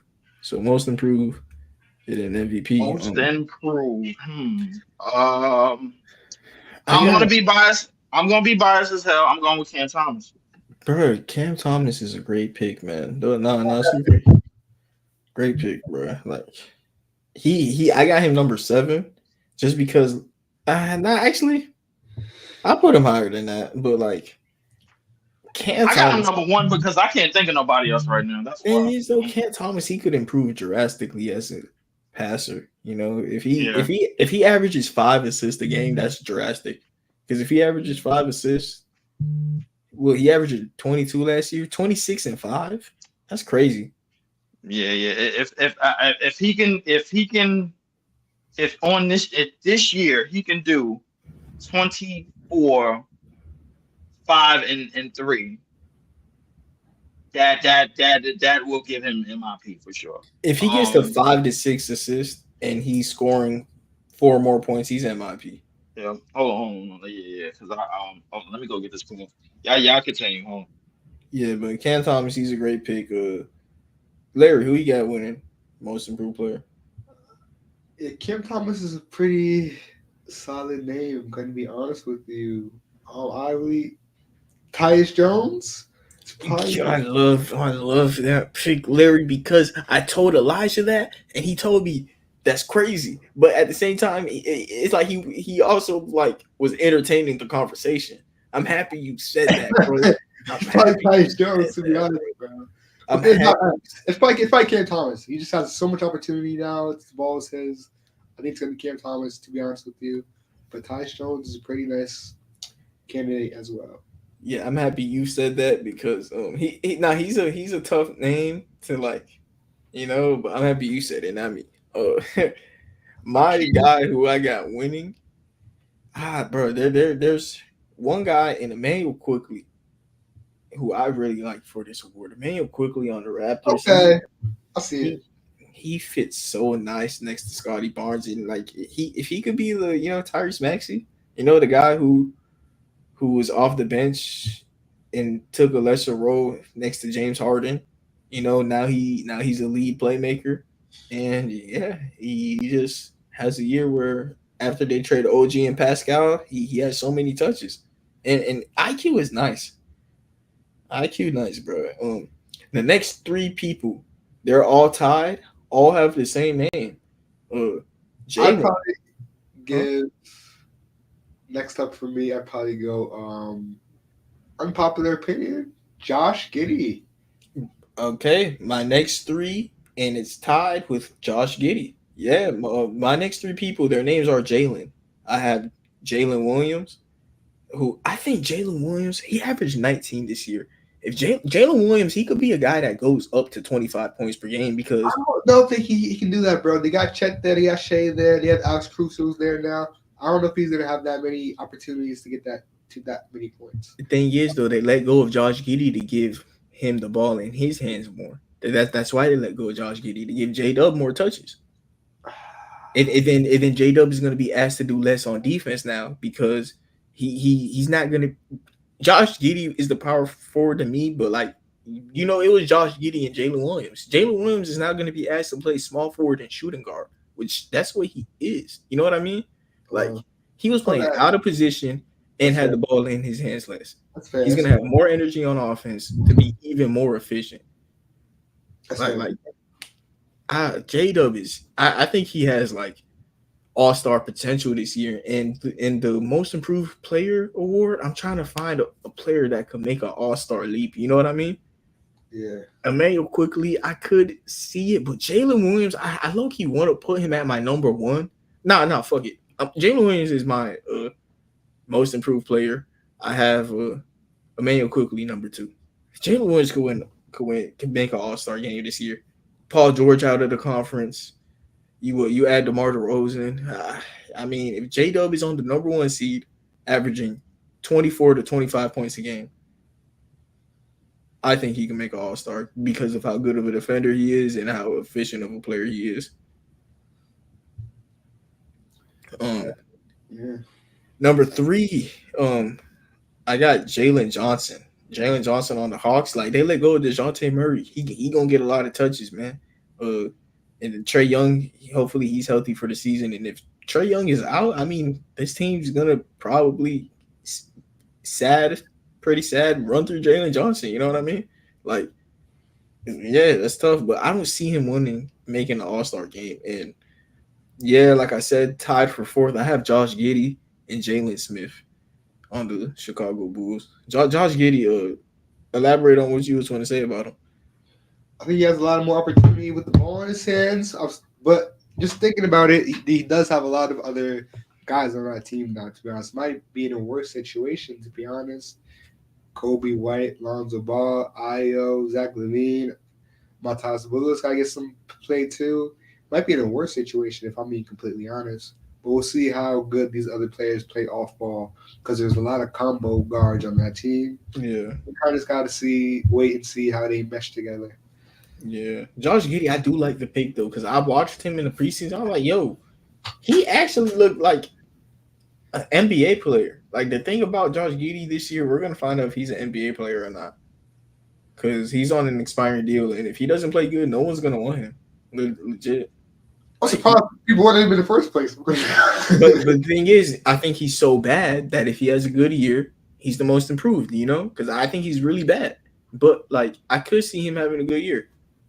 Yeah. So hope he stays out of trouble this year. Not trouble, bro. I hope he does. That's not trouble, bro. That's more than trouble. Number 5, I got Trey Mann on the Hornets. Dude, I like Trey Mann. Maybe he's bag talk like Elijah told me. Maybe he is bag talk. You saw all them posts of him like looking like Allen Iverson. Like, yeah, that's so funny. We talked about it live on how Trey Mann is nice. And then Elijah told me that's bag talk. And then the next day, I start seeing Allen Iverson post a Trey Mann. I was like, bro, is that really what I see when I'm watching him, bro? But, like, I love the Hornets. Oh, my God. Pods. I mean, you can have Pods. You don't think Pods could be MIP? No, I don't think a second-year player could win MIP. If anything, Buddy Hield is a nice name on that. Jonathan Kuminga. I mean, the Warriors got – even Andrew Wiggins, he come back and be a freaking. They got, that's that 5-man too, Trace. He's another second-year player though. Nah, I don't like second-year players winning the award. It's possible though. Nah, not a second-year player. Okay. Yeah, a second-year player. If anything, Victor Wembanyama most improved. You know, at that point, he better improve. He a second-year player. Right. I feel like, you know what, we might get it. Derek Jones Jr. I know he had a pretty good leap this playoffs. I think him being pretty much a big responsibility on his team now. With James Harden and Kawhi missing games probably going to happen. He's going to have a lot more responsibility on his team to be another scoring option. And a defender as well. He might be an MIP candidate. I like that. Kevin Porter Jr. on the Clippers is tough too, but my last guy who I had is just another guy who I could see him making an all-star leap, maybe. Cade Cunningham. Like, hey, the Pistons got Tobias Harris and Malik Beasley who are going to start next to him now, which that gives him more spacing than he's ever had in his career. Maybe he get a couple more assists. Yeah. Cade averaged, 23, and if you average 23 and 10, you know, you might make an all-star game. 23 and 10. Not a bad pick, but I feel like he had a pretty strong season last season, unless I'm mistaken. Yeah, that's the thing about it. It's going to be hard to improve from what he did. He had 23 and 8. So what would he have to do? Yeah, it's a cook for him. I'm sorry, not doing that. Yeah, and he was the number 1 overall pick. That's kind of why I'm saying, like, he's a dark horse. But, like, what would he have to do? 26. And probably 3 more on or rebounds plus assists. Probably need like 3 more of those as well. Like rebounds plus assists, he probably needs like 3 more. You know what I mean? Like, so what if he averaged 26, 6, and 9? He has to have a defensive leap side as well. You think? Oh man, okay. Yeah, that's probably what I would do. 3 more in the rebounds plus assists category, something like that. A couple more points on his resume, and then a defensive leap side as well. I don't hate it because that is the reason I have Cade so low is because like I'm aware that he is a really good player already, so it's kind of hard to like make it when you're as good as you were. Any other like dark horses for MIP? Nah. Alperen Sengun. Man, show your Rockets fans some love, man. Alperen Sengun, like I feel like Karen Whitmore would be more deserving of that reward just because Alperen had a pretty good season this season as well. Could be a pretty hard leap for him to take, especially with Reed Shepherd getting some of that playing time now and scoring opportunity. I feel like Karen Whitmore is going to be more of a candidate for the Rockets at least. Reed Shepherd not touching any of Sengun playing time, man. If anything, Sengun, like, he'd have to average like 12 rebounds, 11 rebounds, 25 point. He'd have to be Nikola Jokic, yeah.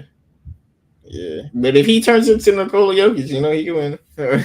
If he turns into Nikola Jokic. But yeah, that's it. Yeah, that's what I'm saying, sleeper. Hey, he's capable of it. You know what I mean? Like it's like a 10% chance he becomes Nikola Jokic, Yeah. But it's possible.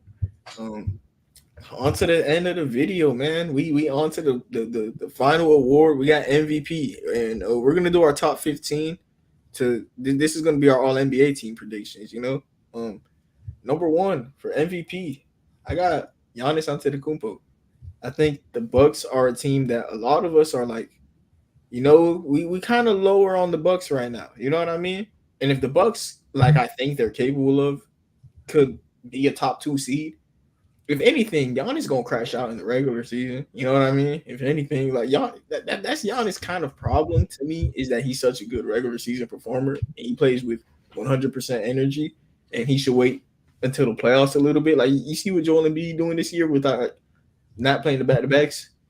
I think Giannis should do something similar, but like mentally, he should play a little like softer. You know what I mean? Like Giannis is aggressive as shit, bro, and like. That's why he get hurt, bro. Like you gotta calm down, do that in the playoffs. But in the regular season, he's gonna do that, and he's gonna be one of the best defenders. Like in the defensive player of the year race, it's kind of criminal. We didn't even mention Giannis' name. Like he's gonna be a top 10 defensive player of the year, man. Like he very easily, and he's gonna average 30 while grabbing 12 rebounds and maybe 6 assists, man. Like literally, he has a bad coach. And we're going to see him carry this team into home court advantage in the playoffs. Yeah. No, literally, bro. So I'll see what happens with Giannis. But MVP, though, I might just go Luka. I know it's a popular take, but I just think this has to be the year for him. This is probably the best Mavs team I've seen Luka have so far, with Klay Thompson being added. We have a proven center rotation of Derek Lively and Daniel Gafford. I think this is the year that Luka can do it. So I think I'm going to go Luka Doncic on this one. And he's also in the running for Clutch Player of the Year. He's going to have a lot of highlight moments to really get some of those voters' votes. Yeah, I agree with you. Yeah, Luka is great, but like you said, like Luka's going to be in the Clutch Player of the Year candidacy run. I think Giannis is going to be in the Defensive Player of the Year candidacy run. It's going to be a whole another side of the ball. He's impacting at an elite level that Luka isn't doing. And he's going to be rebounding better. Like Giannis is nice, man, but he be hurt. He don't even be hurt. He be playing like 70 games. That's so unfortunate that Giannis is a guy who consistently plays 70 games a year, and he got that like injury prone tax on him label. You know what I mean? Yeah, that's tough. But Giannis is a guy he's gonna play 65 games. Like he does that all the time, and it just. If I'm him, I would keep it at 65. I'm not gonna lie, just get to the playoffs. I hope that's his goal, and he don't win MVP. And like you said, number 2, I got Luka Doncic. The Mavericks, Kyrie is a guy who's infamous for missing games, and he's gonna do that at that point to the season. And Luka is just such a solid plug and play fit at point guard, because if he was a point guard, he'd be the best in the league. If you think Luka's a point, he's the best in the league. Not gonna lie. And Kyrie being out in those games, you're not missing too much, or you're missing Kyrie. I don't want to say you're not missing too much, but you're gonna plug in Nigel Marshall in the starting lineup, and hey, he's still solid. And Luka could carry you. Luka could average a 30-point triple double this year, and I wouldn't be like, I'd be like, yeah, that would probably give him MVP as well. That's pretty hard to beat. If Luka could, like, that's why I got him number 2. Luka very well could average a 30-point triple double, and I wouldn't be too shocked because he's gonna get a couple more assists with Klay Thompson. Klay Thompson, he ain't making shit in the preseason, but like Klay Thompson a shooter, right? No way he no way he shoot like that. Who you got number 2?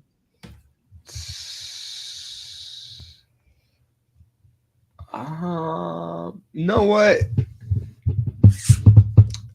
I might go Jalen Brunson number 2.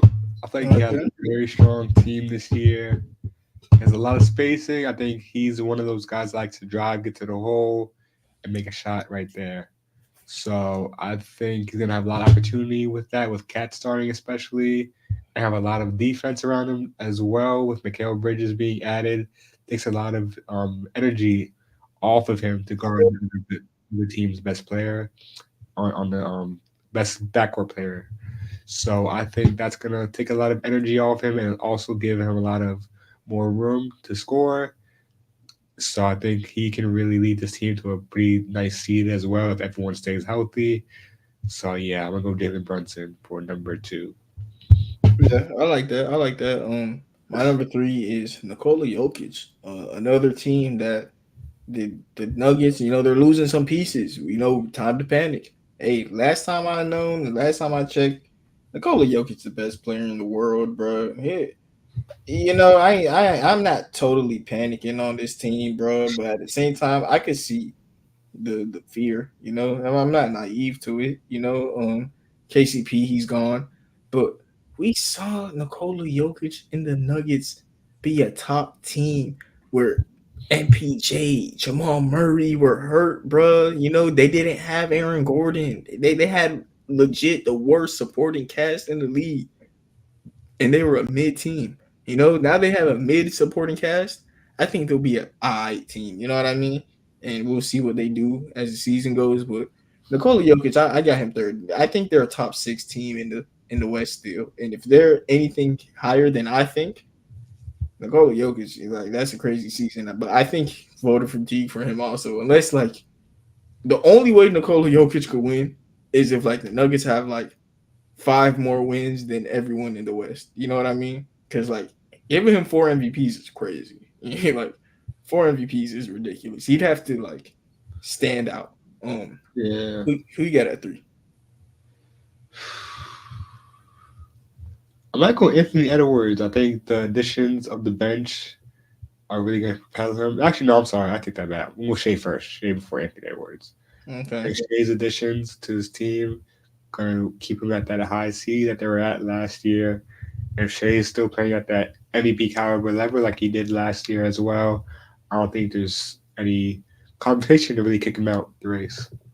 Yeah, I like that. I have Shea number 4. So yeah, Shea. The thing about it, my only conversation for him is the same conversation we had with Tatum. We're all projecting the Thunder to be the 1 seed. You know what I mean? Yeah. Like we all think this is the best team in the league, besides the Celtics. Like you take Shea off this team, It's or garbage. you think they're garbage if you take Shea off?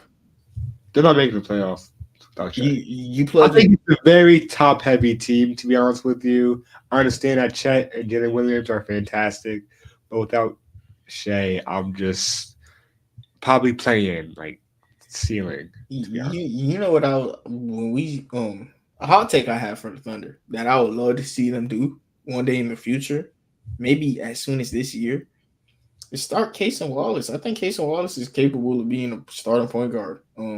Case and Wallace at point, Shea at this shooting guard. I don't think they Jalen. would do that with Alex Caruso there. I think they wouldn't really have Case and Wallace start over Caruso in No, any. I'm living in a world where like I'm not living. All right, yeah, you right a little bit, but I think Case and Wallace is like a better playmaker and a better 3-point shooter, and like Case and Wallace is a very good defender. Yeah, you can say Caruso is better for now. You know what I mean? Case and Wallace is a dog defensively, man, and I he was a top 10 draft pick. agree. He has strong playmaking skills and stuff like that. I think he's probably the best point guard on that team after Shea. That's exactly why I keep him on the bench and have Shea play. So Shea can play Yeah, point guard, and when he's tired, he needs to just rest on the bench. yeah. So Case Wallace comes in. So I wouldn't have Yeah. him start at the same time. Yeah. I get that. I get that for sure. But that lineup with Case and Wallace and Shea when they do play together is gonna be a fun lineup for me to watch, man. I love how that lineup plays together. And dude, Shea is nice, but I just think he has so much talent on his team that like, bro, if you put a lot of these guys, you put Giannis on the Thunder, holy, you Luca on the Thunder. Oh my god! Like I think Shea's in a very advantageous situation. Um, you said you're number 4. Before, yeah, that's what I said. Oh, Edwards, and Anthony Okay. Edwards. Oh yeah. Uh, They're going to be a very high seed this year. They have a very good team around them, very good depth. I think Anthony Edwards is going to be put in a position to be the number one option a little more comfortably now. I think Jalen Randall, Julius Randle will take a little back seat compared to what he did in New York. So I think he's going to get the more opportunities to score. And he's going to have help so he can have more energy. And he's going to be able to have better defensive highlights as well as offensive highlights just because his energy is more reserved with Dante DiVincenzo being his backup. So I think he's going to be MVP candidate as well. Yeah, I like that. Number 5, I have Jalen Brunson. Jalen Brunson, kind of like you said, all the reasons you said, but I kind of wonder where the Knicks are going to finish. But if the Knicks are the 1 seed, I will be pushing Jalen Brunson MVP like agendas. Yes, if the Knicks are the 1 seed, it's going to be Jalen Brunson creation with Cat going 5 out with him like in the Knicks playing similar to like how Tyrese Halliburton and the Pacers played, with so much spacing. I would love to see that. But yeah, Jalen Brunson, number 5, real good player. Who you got, number 5? I think I'm gonna go Jokic. I haven't mentioned him yet. I think he's gonna get the voters fatigue seriously bad this year. To be honest with you, just having 3 MVPs under his belt. But he's still, that player, best player in the world. To be honest with you, like really in that conversation, gotta give respect to where respect is due. Yeah. Number 6, I got Jason Tatum. Similar reasons to Shea. I think he's in such an advantageous situation that even if he's the 1 seed, I'm gonna, understand that he have a great team around him, great coach around him, great bench, just like Shea. And he'd have to like do something crazy. Honestly, Tatum could average 30. Is that unfair to say? Like he could average 30, and I still wouldn't like. I think it's gonna be tougher. They have some additions to the team, like Lonnie Walker. I think they have a little more guys that could take some of those points away from him, just because they're gonna try to spread out try to avoid injuries, spread out the minutes. Yeah, I don't know if he's gonna get opportunity to do the same as point production. Also, Derek White's taking a little leap as well. He's always improving. He might get a few more points on the board. So I'm not exactly sure if Jason Tatum's going to be able to do that again, just with the opportunity involved. But he very much could. He's capable of it. I just think there's going to be a point spread out more. Points are going to be spread out more around the team members. Yeah. Who was your number 6? 6.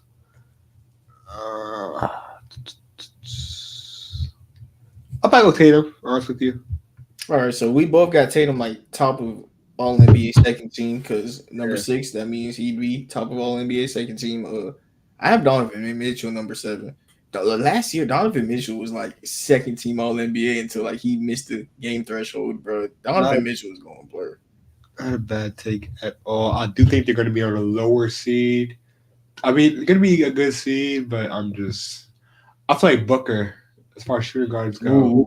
Booker could do that. I think Booker's going to take over KD's, number 1 spot on the team. I think this is the year he really finalizes that.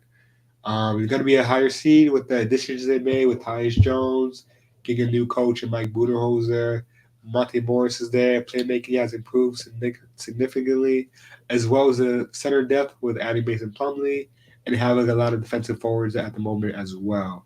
So I do think Booker's going to have a lot of opportunity to rest on the defensive side, rest on the playmaking side, and explode on the offensive side. And that's going to put him above and beyond into the MVP race rather than what he was mentioning before last year. I think he's going to have the opportunity to really make a name for himself in the MVP race. Yeah, I like that. Number 8, I got the other shooting guard who you mentioned already. Anthony Edwards. Anthony Edwards, bro. That team could really finish off as a high seed, and they're going to be the best defense in the league. Yeah.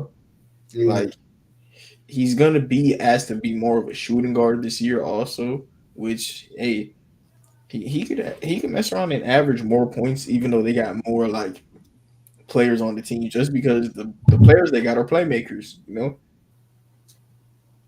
Okay, that's fair enough. 8. I might give it to. I'm not sure. No, I'm gonna say I'm gonna go De'Aaron Fox. No, I like that. I like that.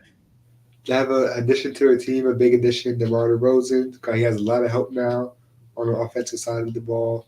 Could be less pressure taken off of him. My only concern is that he probably will have less points per game because DeMar DeRozan is there. But I do think, actually, I'll take him off. He's not gonna have that many points. Monk's gonna take a leap. DeMar's there. Never mind. I don't think he's gonna do that. Who should I put? Not sure, bro. I go Donovan Mitchell. That's a good take. Actually, I say Giannis yet. I don't think I said Giannis yet. Did I? Oh, you haven't said Giannis. I don't. Have I heard you say Giannis? I don't know if I did. I thought I did already. But I don't know. I'll be honest now. I do think the team's gonna take a downside as far as the seeding goes. They do have Brook Lopez that they're relying on that is old. Their entire team is pretty old, to be honest with you. Even Giannis is getting up to that age where he's like 30 right now. So I do think their team's going to take a downturn because Dame's older. Taurean Prince is there. He's old. Brook. Bobby Portis is probably the best hope right now. Chris Middleton's injured or old. Yeah. He's going to be a great player. He's going to be MVP candidate just based off his skill set alone. But as far as his team being a high seed, to put him in that conversation, I don't see it. Yeah. Number 9, got Steph Curry. You know, let's go. Can we go to 10? Yeah. Number 9, I got Steph Curry, man. Cause Curry be balling, bro. And the Warriors, they're such a bad team that if they're decent, it's all gonna be because of Steph Curry. And if they're good, he legit could win MVP. You know, yeah. But that's if they're good. Okay. Steph Curry's not a bad idea. I kind of like Steph Curry. I was thinking about putting him at number 8 before I thought about Giannis. I think I'll probably put Donovan Mitchell over Steph Curry just because same kind of reason I said for Giannis. I don't think they're going to be a high seed enough to really be put in that conversation. I'd probably go Donovan Mitchell before Curry. I think he's going to have a solid team around him. Evan Mobley's been improving. Jarrett Allen's going to stay. Jarrett Allen. Darius Garland, not too sure about what he's going to do next year. But I know Donovan Mitchell's going to put on a show every night he can. So, Donovan Mitchell in the race. Yeah, and number 10, I got Ja Morant. I like it. I'm gonna tie him since this is the last one. I'm gonna tie him with Jimmy Butler. Ja Morant, he gotta stay healthy. Jimmy Butler, he gotta take basketball serious. And Jimmy Butler's on an expiring deal, and he's not paid. He's gonna take basketball serious. Yeah, I think I might put Ja above Donovan Mitchell. To be honest with you, I just thought about that. They have a very nice team this year with Zach Edey being there, fills in that gap that Steven Adams left. They also have a pretty good shooting there as well. Jaren Jackson, Bane there, Luke Kennard still there, Marcus Smart. You know what? Marcus Smart's okay, but I think those two are gonna really put on a show for help the spacing problem with Memphis. So I think John Biscay's gonna get a lot of opportunity to cut to the basket, especially with the screen and spacing. It's a perfect opportunity for him. I think they could be a top seed. It's going to be tough to do that in the Western Conference with all the teams you talked about today, but it's still possible. I'll probably put Ja Morant at number 9. I'm going to move Donovan Mitchell, who I mentioned previously, at number 9 to 10. Okay. Yeah. Sounds like that's it for today's episode. We did the 2024 NBA award predictions. Next week, we're going to do our hot takes as the NBA season start on Tuesday. So, this our last. It's Tuesday. I think this is our last episode before the game starts. We're in preseason right now. I think the NBA season start on Tuesday, and then we go live Wednesday. What the? You're lying, bro. Yeah, Tuesday. Tuesday we got the Knicks versus Celtics and the Timberwolves versus Lakers. Knicks versus Seas, bro. First game. Yeah. What? And then Timberwolves, Lakers. That's tough. Yeah, NBA back, bro. Then we're gonna be going live while the Magic keep playing. It's been a long ass off season, bro. Long ass off season. You think the NBA offseason is long? That was fat, bro. The NFL, if you, oh my God, the NBA offseason, NBA is back already, bro. Sheesh, I'm happy though. I'm happy, trust me. But like, that's quick. But at the same time, it does feel so long. I know exactly what you mean, bro. Damn, it's Tuesday. I didn't know that. I thought it was like another 2 weeks or so. I'm not gonna lie to you. No, they in preseason, my boy. I thought it was gonna be like Halloween, like that week. Yeah. But this is this usually when the NBA start? Well, I feel like the NBA starting usually later than they usually do start a month after 2K. Yeah, that's about right. Happy. I thought it was gonna be later, bro. I'm not gonna lie. You're not like that, so I'm happy it's coming. 5 days, bro. Yeah. It's a Wednesday right now, 6 days, but yeah. Yeah. What should we do next week episode? Predict who? Oh, we did our seedings for the East and West. Should we just do a playoff bracket next week? See who we got winning the finals? Okay, that works. Cause like I don't know who I got winning the finals right now, bro. Yeah, it's a tough one. Yeah. All right, bet. And then, hey, y'all heard it live here. What we're gonna be doing next week? We're gonna be seeing who winning the finals. Cause last year we told y'all it was gonna be Celtics Mavericks, but that was after the trade deadline. You know, this year you gonna get a good guess though. All right, you're gonna get a good guess out of us. So everybody, thank you for tuning in. Have a nice day. And we're making the Big Larry podcast is coming this weekend. No more.